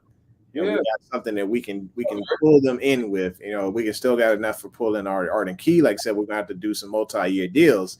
There's not gonna be any 1-year prove-it deals here. That's just not Baltimore. We don't need no 1-year prove-it. We need second best in the league in pass block. Mm-hmm. So, and he's a decent run blocker. But we just can't mess this up, bro. I just don't want this with a rookie center. We ain't got that type of time. What are you talking about? Red's rebuilding. He's like, yo, this is too funny. Reg is rebuilding. He said, Greg gonna call Wink and ask him not to blitz that game. Look, man, I think after seeing what Miami did to us, I honestly think that this is probably one of the big focuses in the offseason, is what are they going to do about the blitz? That's got to be something that they are game planning and recognizing, hey, look, we have to figure this out. Yeah, with our starters back, can we adjust? Lisa Ann says Greg Roman is staying put, which I'm happy about. I think it is a good move. It is a good move. I mean, you're not going to get too many coordinators that can run the RPO in the way that Greg Roman runs the RPO. There are teams out there who do the RPO, like the Eagles, the Chargers. I think the Texans were running it at one point in time. Russell Wilson was doing it in Seattle or whatever.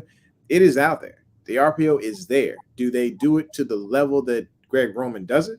No, they do not. Do we need to change our philosophy a bit? Yeah, I'd say so, but I still say don't fire the man. Use the good stuff that he does have and then incorporate it a little bit more. Build upon it. So let's see. Bart Scott, you think what's point did Bart Scott make? I think he said something about I think it's on Mahomes, right? The defense. He was saying something about he didn't have them in the top 5. That's the last point that I heard him make. And then he in reference to he said he loves Pat Mahomes. He said, but their defense, they can't stop anything. So yeah, they need to focus on defense. This is where they should probably sign back Matthew. Yeah, have Matthews and Reed in the back. That would be dangerous. But they need to go ahead and get a few. Yeah, man, well, you was a true fan, Jose. So some of these fans don't know losing. I was an OG Browns fan before Art moves the team. The best QQB was Bernie Kosar. Mm.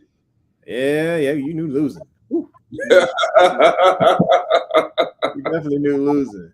But you also saw the start for the greatest one of the greatest coaches all time in Belichick, and that was in Cleveland. So I think with him there, it was just kind of the beginning. I think that's the last time they won a playoff game, I believe. It's been a while. Anywho, so Engraving is in the house. What's happening, my man? You've been busy. You had a live stream, brother. That's why you tired. He been busy, man. He's just been on it every single tweet. Man's got a show for everywhere. Everywhere today, sir. Absolutely. Hey, what's going on, Tanja? I'm glad everybody is here. They are showing up in full force. So Jose says WGG is firing everyone. Who's WGG? I don't know. Moving on. I don't know how people like Greg Roman. He just seemed like a part-time coordinator. He was the dude that fell asleep every time anybody talked about passing. That's why he let kids draw up his pass game. That's just hey, yo, chill out. He ready to fire them darts, man. Ready to fire them darts. That's the thing. You gotta trust right now. Like, look, they got T and Keith in there for a reason. Let them all work together, And I know people want to say, hey, demote him to run game coordinator. No, this is the position he's at right now is where he needs to be. Like, let him work it out. They'll work out the passing scheme. It's a team effort. Let's not fire anybody this year. Let's see what we got this next season. And then, yes, there could be some changes made after, let's say Greg Roman does not get out of his own self and doesn't allow other people to involve themselves in how the pass game and the scheme is coordinated. And so, like, they keep pulling at Pat Ricard in the slot, then, yeah, that could be an issue. All right, so absolutely, EDC better step it up. So the thing about DeCosta right now, like I said, is there's not much you can do when somebody's making, pushing out an offer of $30 million a year. Like, for one position, that's very tough to do. I mean, right now, the only position that should be getting above that type of money is Lamar. Everybody else, I can't see it. I just can't see paying any other position $30 million a year. What about you? I just want to know what y'all think we should do. Yeah, okay. Give us some ideas of what you think Eric DeCosta should do. I mean, we got Lacey in our back pocket over here. We can easily hit her up. Yeah, we ain't got more than what?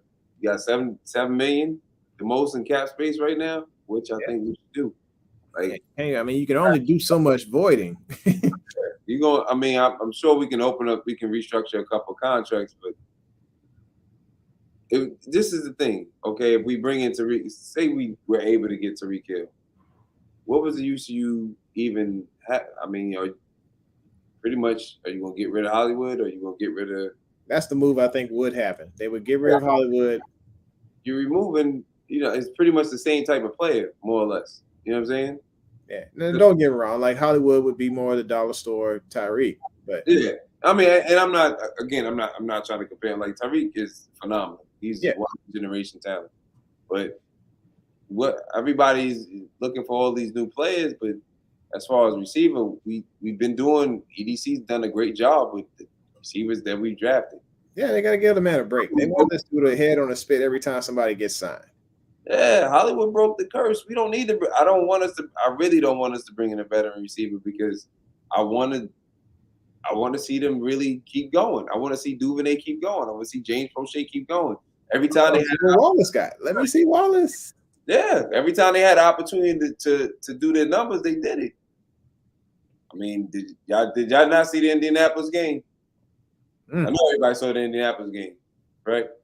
Yeah, that was phenomenal. The chemistry that Lamar and Hollywood had. Not just him. Not just him. Yeah. Who else was out there? Duvernay was out there. O'Shea was out there. Maybe they didn't have a whole bunch of catches, But the point being is that you gotta give them some time. Like they gotta play. They gotta develop. How you gonna develop them? They ain't gonna never get on the field. Yeah, so they keep trying to stack all these other wide receivers on top. Like, no, you gotta let these guys develop a bit. Yeah. And at that time, Bateman wasn't even out there. He was still injured. Nope. Duvernay was the next guy. Yeah, Duvernay was playing on the outside, which he doesn't normally do. Yeah. So you had Brown out there who had 9 catches for 125 yards, 2 touchdowns. Duve had 45 yards. Watkins had 35 yards, 2 catches for 35. Then he got hurt. Yeah. And then Prochet came out there and he moved the chains at least once because he had an 11-yard catch. And then the other one was about a 4-yarder. Yeah, that was pretty much all the receiving that went on, other than for the receivers that way. Of course, Mandrews had about 147 yards and 2 touchdowns, so off 11 catches. But well, damn it, man, you just making a what I missed. So let's go back. So Frankie saying cut Boykin and Ferguson. So I mean, I like cutting Boykin to save the money. I'll be honest with you. And I'm not sure why it hasn't happened yet. Maybe they just really think that Boykin's blocking skills are just exceptional as far as wide receiver wise. Maybe they're keeping the guy. Not sure. But Ferguson, I know you feel a certain type of way about bad over. Because I feel bad for Ferguson because he been playing out of position the whole time he's been there. Like, he's not an outside linebacker. He's a DN. He should be playing behind Wolf the whole time. Since he's been there, he should have been playing defensive end, not outside linebacker. He is not. He can set the edge, yes. Can he play the run great? Yes. But his hands should be in the dirt. He should not be standing up, rushing the linebacker. That's different techniques for standing up with the 2 handstands to 3. So, you know what I mean? With a hand in the dirt. So I'm sorry. What all the other teams what all the other teams are doing. If these teams can get players, maybe we need a new account. The thing is we not everybody else, T. Cut it out, yo. Hold on, just give us some time. We still working. We made a splash. We normally don't make no splashes. Yeah, when you get the best ball hawk in the league, you made a splash. He's still working. And just because it's not going right now, honestly, we got to think about it now. Honestly, there aren't going to really be any big names called after that first wave. Because each time there's a wave, what happens? The water gets lower, like the money gets lower.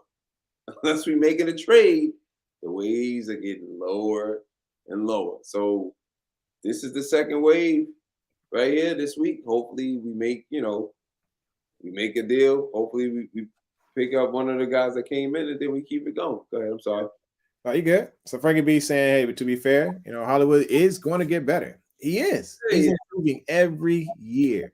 I think it's just we keep trying to compare him to the Tyreek, and it's not a fair comparison because Tyreek right now is already at such a high level, and Hollywood is working to get to that level. So we're looking forward to seeing that improvement with him. And I'm rooting for the guy. So it's just like, for those people who are thinking that he's ever going to be Tyreek, look, you can't, they different players. It's a different player, different play style.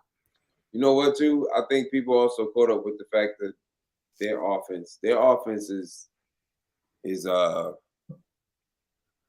like it's like the greatest show on turf for us. Like, their offense is just very fast paced, a lot of speed everywhere. We don't have that. We have speed, obviously, but our offense is not designed the way their offense is. Yeah, our offense is more. It's ground and pound. And then the luxury is the fact that we are using the passing game on top of that. But when it comes to Kansas City, I mean, they're not a ground and pound team. They don't do the ground and pound. The only time you see really running going on is in the playoffs when Mahomes is running for his life for some reason. He changes his play style up a bit and is doing a lot more scrambling in the playoffs. We've seen that about 3 years in a row, that he just like he'll look and see it's not open, and next thing you know, he's scrambling. And Andy has never been, even back in Philly, he was never committed to the run. And even as good as Shady McCoy was, he was never committed to the run. That's not Andy Reid's. That's not how he built his offense. Yeah, he's a quarterback factory. That's Andy Reid. Yeah, so. Oh, boy, here we go. Give Lamar $55 million a year, fully guaranteed, and draft a wide receiver in the first round. Edge. Hang on. Where my lighter at? Am I seeing my lighter? There you go. Here you go. 55? Dang, bro. I'm not saying he worked all that, but we not gonna get another. I don't care if he get the 55. I care about the fact that we ain't gonna get another receiver right now, Reg. Chill out, Reg. Bro. I mean, I'll be good. I mean, I like I said, whatever the number is the number for Lamar. I'd be excited for him either way. As long as he's, we just secure him up for the long run. Mm-hmm. But when it comes to $55 million, yeah. But then the same thing, first round, not interested, bro. Just keep it rolling. Frankie B, I think this is finally the era where the Ravens wide receivers are going to be worth something. This is going to be the year. This is the year where Bateman shows up and he's going to completely tear this thing loose. I think he's going to be like I'm telling you, he's going to be Justin Jefferson level. Yep. And then this is the year Hollywood is still like, hey, look, I got something to prove to the league. One, because EDC thinks I'm worth this 5th-year option, and that's enough. And so, of course, he's going to be like, yo, give me my contract, bro. It's just going to be difficult to get her done when if you don't have Lamar in the contract. Lamar under a long-term extension, should I say. Let's see. Jose saying, why the blank don't they give? Did they play Wallace? He's trying to show them his skills. I think this is something I'll be excited about for preseason for sure. Yeah, he just buried on the depth chart. And the reason why he's buried on the depth chart because we had Sammy Watkins. Yeah, because he got Big Reg in his ear right now saying, "Drop the wide receiver." Wallace will get his chance this season coming up. He'll definitely get his chance. They got some more questions for you on Ferg here. Not even questions. I think these are just statements. But. I mean, he's not. Again, he's not an outside linebacker. That's not his. He should have never been playing on the outside. His hands should be in the dirt all the time. You trade him. You can trade him wherever he go. He gonna miles up. If he goes to a 4-3 team, he's gonna mess around and be a dominant player. Yeah, he definitely has the chance to do that. Go to Green Bay and be okay. Yeah, his first 2 seasons it's not like he didn't have any production. He had 2 sacks each. Put him on. I mean, he didn't do nothing this year. But again, he's not an outside linebacker. I never understood why they had him on the outside. The man came in 6'5", 285. Why you got him back? Why is he even dropping back? Put him right there at the end. He's been learning behind Derek Wolfe this whole time. That's where he should be playing. He's the same size as Derek Wolfe. They're both 6'5", 285. You don't see Derek Wolfe dropping his behind back. Put him where he's supposed to be, man. So here's Big Red just saying Marcus Williams is good, but he's not the best ball hawk in the league. According to PFF. Oh, chill there. According to PFF right now, he is the best ball hawk in the league. Better check the stizzies, Reg. You ain't check the stats, man. And then, like I said, you go look at the majority of his interceptions, he is picking off the GOAT on those interceptions, man. Check the stizzies, sir. You better check them. Check all of them. So let's see.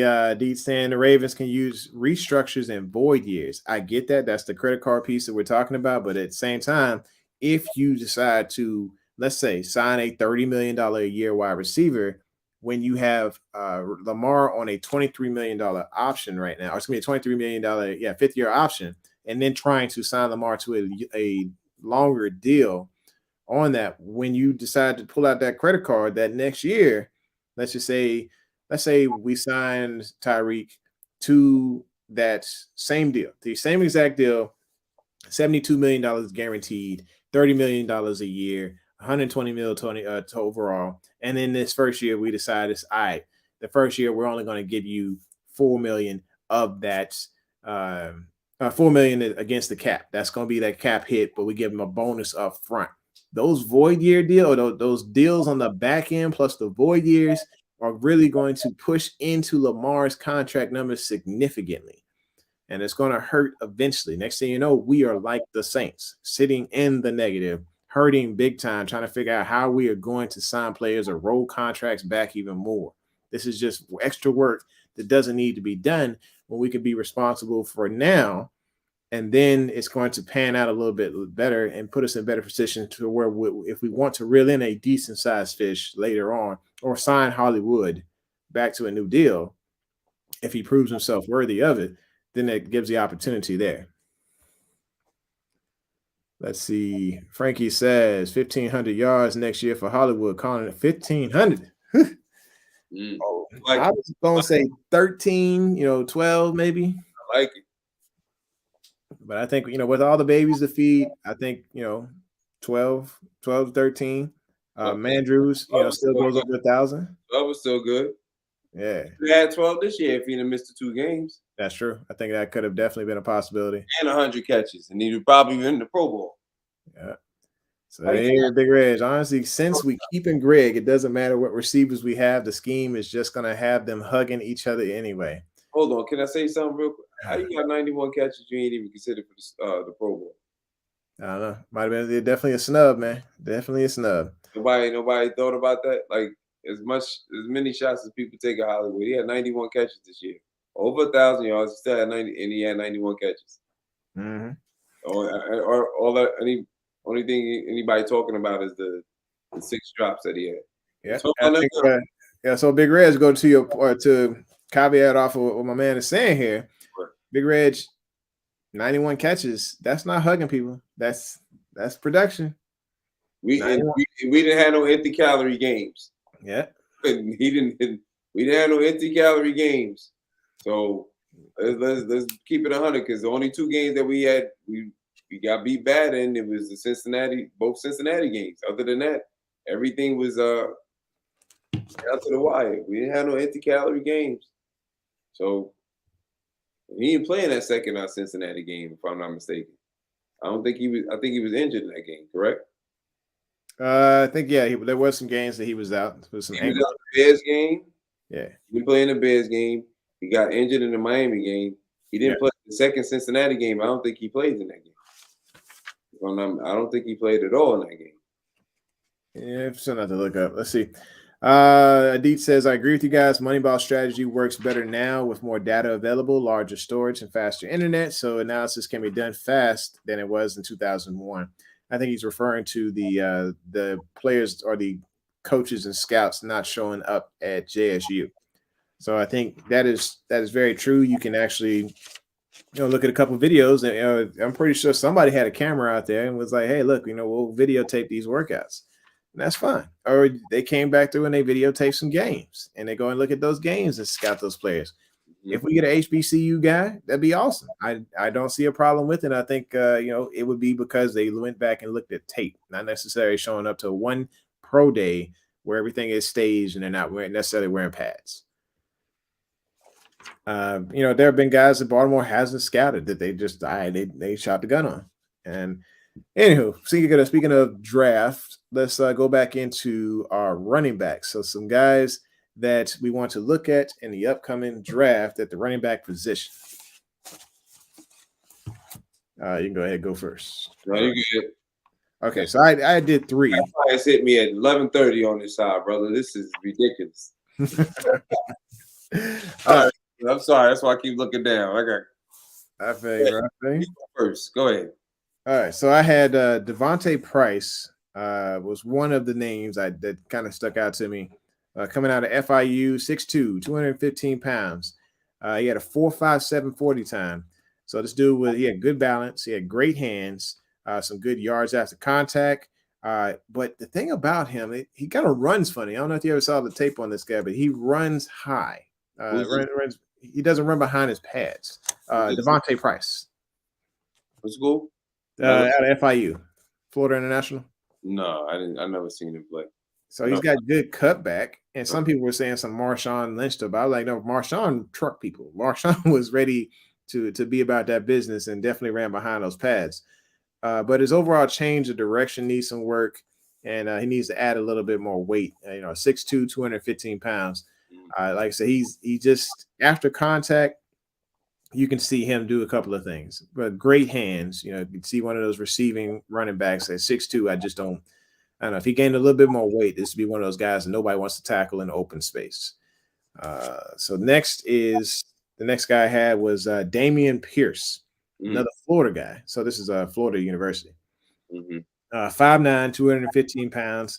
His juke move is pretty strong. I could definitely see that a lot of jukes there. Fights through traffic. He had a 4.68 40 time. He has a strong stiff arm. No home run speed, but he had good vision. And I just like watching him bounce through all the trash in the pocket. Or just when he's running between the tackles, he was doing a lot of bouncing. So I like seeing that. Another guy I saw was Jayshawn Corbin. This guy was 6 foot, 220 pounds. He had 1,159 all-purpose yards and 8 total touchdowns. I think that was in 2021. He's a patient runner. He's got physical toughness. He's shifty. He had reliable hands. He carries the ball. Ball placement is extremely high, so I like that. That ball security is important. And he was an all-business type of back there. He sees the hole. He shoots. And he makes the moves at the second level. I look at him as like a shiftier Gus Edwards, in my opinion. Those are the 3 that I had. What did you have? Okay, let me pull this back up. Sorry. So you didn't mention my boy from Bama, did you? You didn't say nothing about Brian Robinson. No, we did not. All right. We all know what he. I don't know if you knew what he ran. He ran a 4.53. Okay. Vert 300. I'm 300. Is at 30. Broad jump is 119. I'm not even gonna get into those stats unless you really need them. Nah. Is this? He can carry the load. He's another Gus. And the reason why I say that, and the reason I like him, is because his route tree wasn't that big, but he has good hands, and he played behind some great backs. So Bama's been producing a lot of quality backs. I know we only gonna have Gus for like another year, before everything turns over. Unless they work something out did they extend? I don't know if they pushed him out for another year because he got injured. I don't know how it works. But we definitely need another back. This is just a wish list of mine. Okay. One of the backs. That's Brian Robinson from Alabama. Now me and Georgia go Georgia. we go. There you go.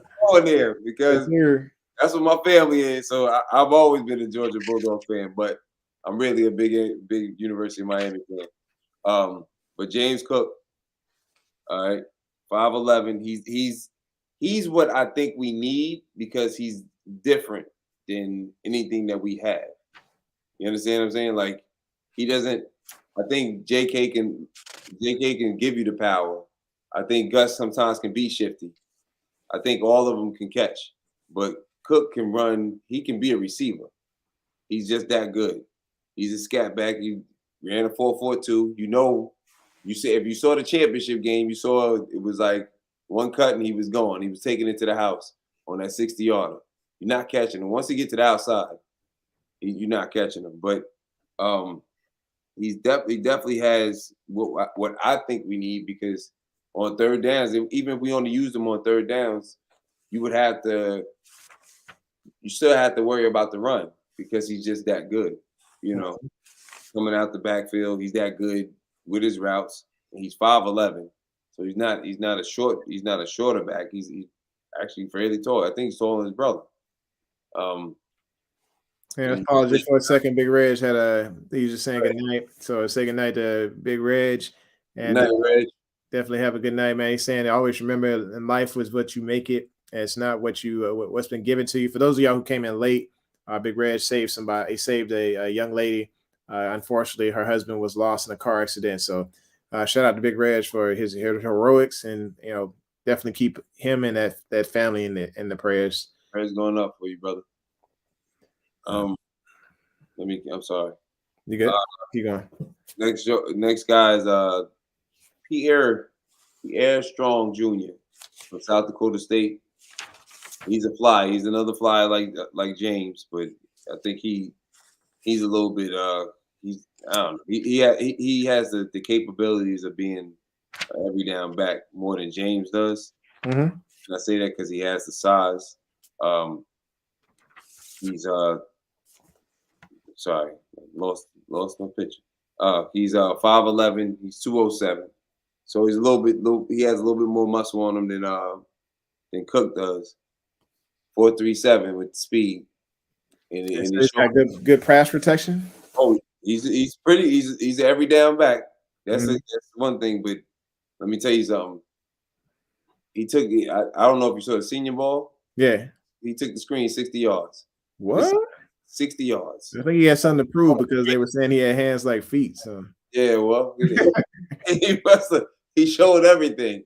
He did 60 yards. After that, he sat down for the rest of the game. You know what I mean? So he proved himself. You know, so and that's off a screenplay. Then I have Bryce Hall, who he probably won't be there for us. Even if we did, I don't think we'll go running back in the second round. But you never know. You never know. He's a big back, 5'11", 217. He's another big, and he ran a pretty fast time. He looks more smooth. He reminds me of a faster version of Le'Veon. Le'Veon was Le'Veon before Le'Veon is here now. Yeah, I'm with you on that. I think so. I think the comp with him was Nick Chubb as well. Yeah, faster but a bruiser. Yeah, but he's very patient. That's the only reason I say Le'Veon, because it doesn't seem like he's trying to run anybody over. He's just very patient to the hole, and then he takes off. And Iowa State, he was at Iowa State. They didn't have a good offensive line like that. And my favorite out of all the backs is Kenneth Walker from Michigan State. Cut on the dime, bro. Cut on the dime, and once he after the cut, he's going to the house every time. You said that was Michigan State's what was his name? Kenneth Walker, 5'9", 211. Oh yeah, Kenneth Walker the third. Yeah. Oh man, he's explosive. I mean, the giddy ups he got a 6 gear. I think they got him as the number one back in a couple of the list. Yeah, between him and Bryce Hall, I believe it. I believe it. But that's my, I don't know if a running back is going to go in the first round, but that's my list of hopefully we grab one of them. He's asking, did we say Abram Smith from Baylor play? Yeah, Abram he's nice. He's a bruiser too, but he's not my favorite. Like I just think Abram just reminds me of if I can think anybody that we already have, that he kind of reminds me of a little bit of Gus and a little bit, honestly, Tyson Williams. He kind of reminds me of him a little bit. I was thinking he's not explosive. He has great hands though, and he's physical. But he didn't look that explosive. Yeah, I was thinking like what he ran. Mike Davis or Michael Turner. That's what I'm thinking when I'm thinking of what's his name, Abram. Yeah. So, but I mean, that would be a nice thumper to have. Should he be available? What was his 40 time? He was. I mean, he was something amazing during the season though. Pre-combine, I got him at 4.5 40. At the combine, that's what he ran too. All right, I got him. I guess I only got stats from pre-combine. I got to get the combine numbers as well. These were college, just college 40s. Pro day. I know they had. Then they had I don't know if they had the Baylor Pro Day yet. But,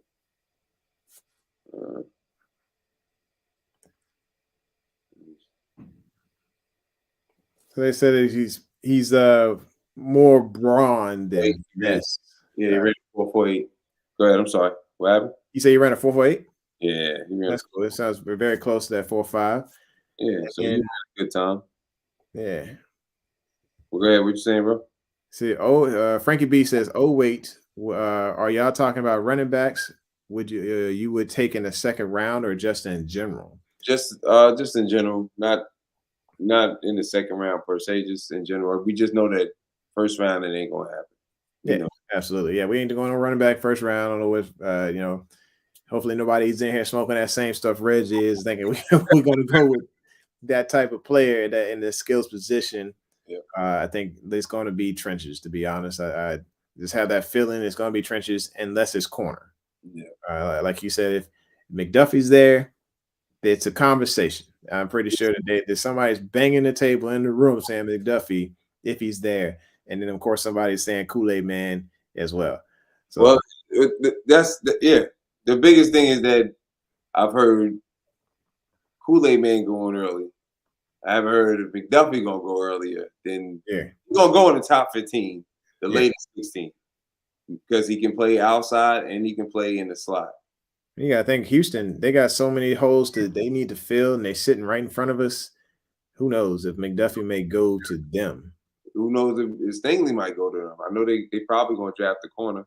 Yeah. As well as, I mean, if they're going to stay with it, they're going to get a quarterback or they're going to go with the edge rusher. I don't know. We don't know with that first pick, but it must be nice. Let me tell you something. These teams that got 2 picks in the first round, I mean, not in the first round itself, but 2 picks within the top 15. If you don't hit on those picks, you don't need to be the GM. I'm sorry. There's no way you can't mess up on those 2 picks. Yeah. There's no way when you're in the top 15, you can't mess up and you have 2 picks. Mm-hmm. If you got 1, I'll give you a little bit of a pass because you never know. You can hit or miss. If you got 2 picks, boss, you can't mess up, man. Yeah, I think Bill Belichick, I mean, he's not very good at the first and second round of the draft, but he's able to just figure everything else out. So just keep in mind, like, hey, if we don't get something that's going to be an elite performer straight out the gate, as far as skill position wise, that there is still opportunities to build a winner based on the rest of the year. Some people are saying power rankings right now based off of all the transactions that have been made.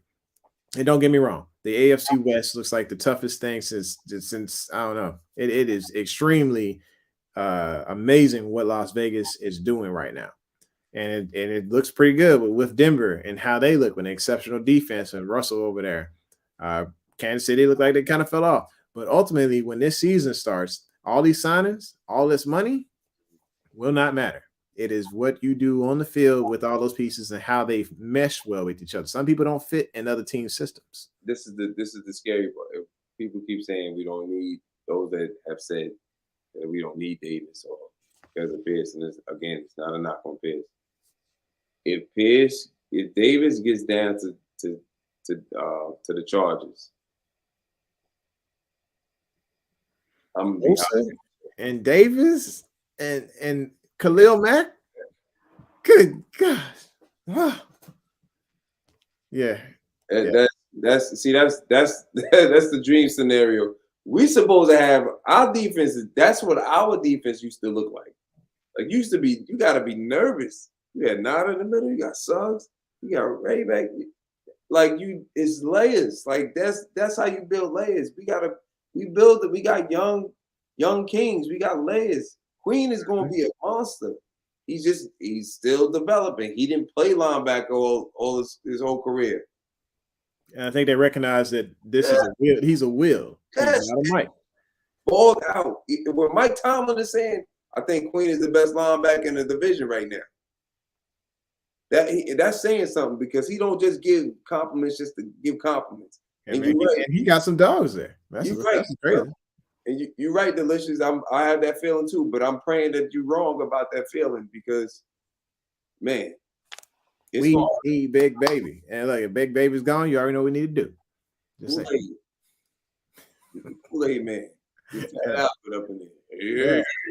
Yeah, I said, like, look, if Davis is gone, then yes, we, of course, go do what we need to do, and go ahead and get Tyler, call him up. But that is only if he's gone. So let's see. So you said Davis be gone. AFC West is on paper is scary, no doubt. And Joey Bosa fired, no doubt. Do you have any other running backs you want to talk about? Nah, I ain't got no other running backs to talk about. Let me tell y'all something. I told this man I get off in an hour 15. It's 2 hours again. He got me again. We are at 2 hours. I'm sorry. Okay, we hit that 2 hour mark. Good, man. I love being here with you, man. Yeah. I enjoy it.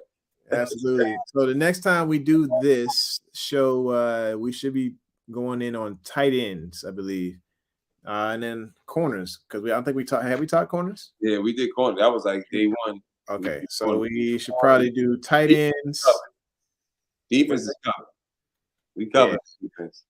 Okay, so we need to do tight ends, and then we need to go over probably centers, because I don't think we've actually done centers. Well, we just did offensive line in general. We ain't doing okay per se. Yeah. So we can do tight ends. Your boy was on there on the center list. The Tampa bomb. Like this, just talked about him plenty of times. Yeah. So we'll talk center, and of course, there's be tons of.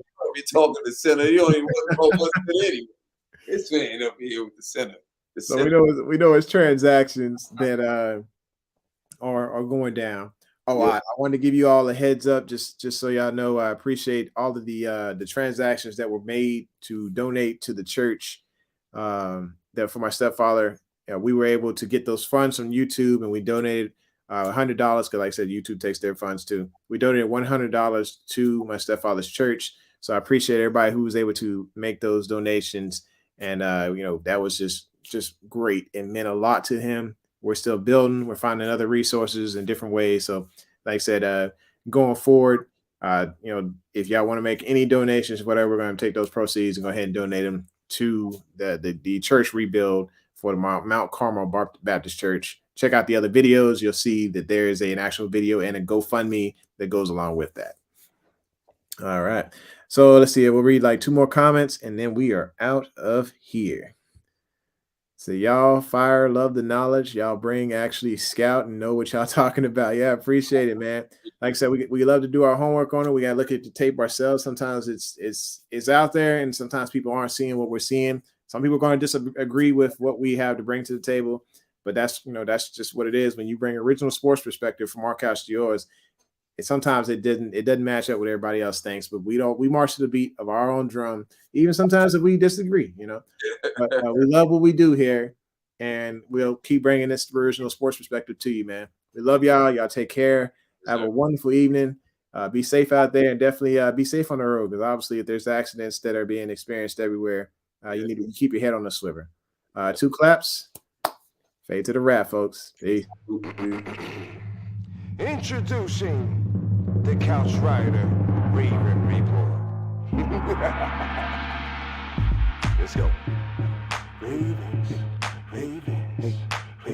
Couch Rider. We gon' ride out. Couch Rider. We gon' ride out. For some of you Twitter gangsters, this is just a hobby, original sports perspective. You can't stop me. Couch Rider Report, it's reflective. Please respect it. You will get checked, and your knowledge will be tested. I ain't the coldest Raven, but this is my show. Shout out to the Barry White of rap for the beat, though.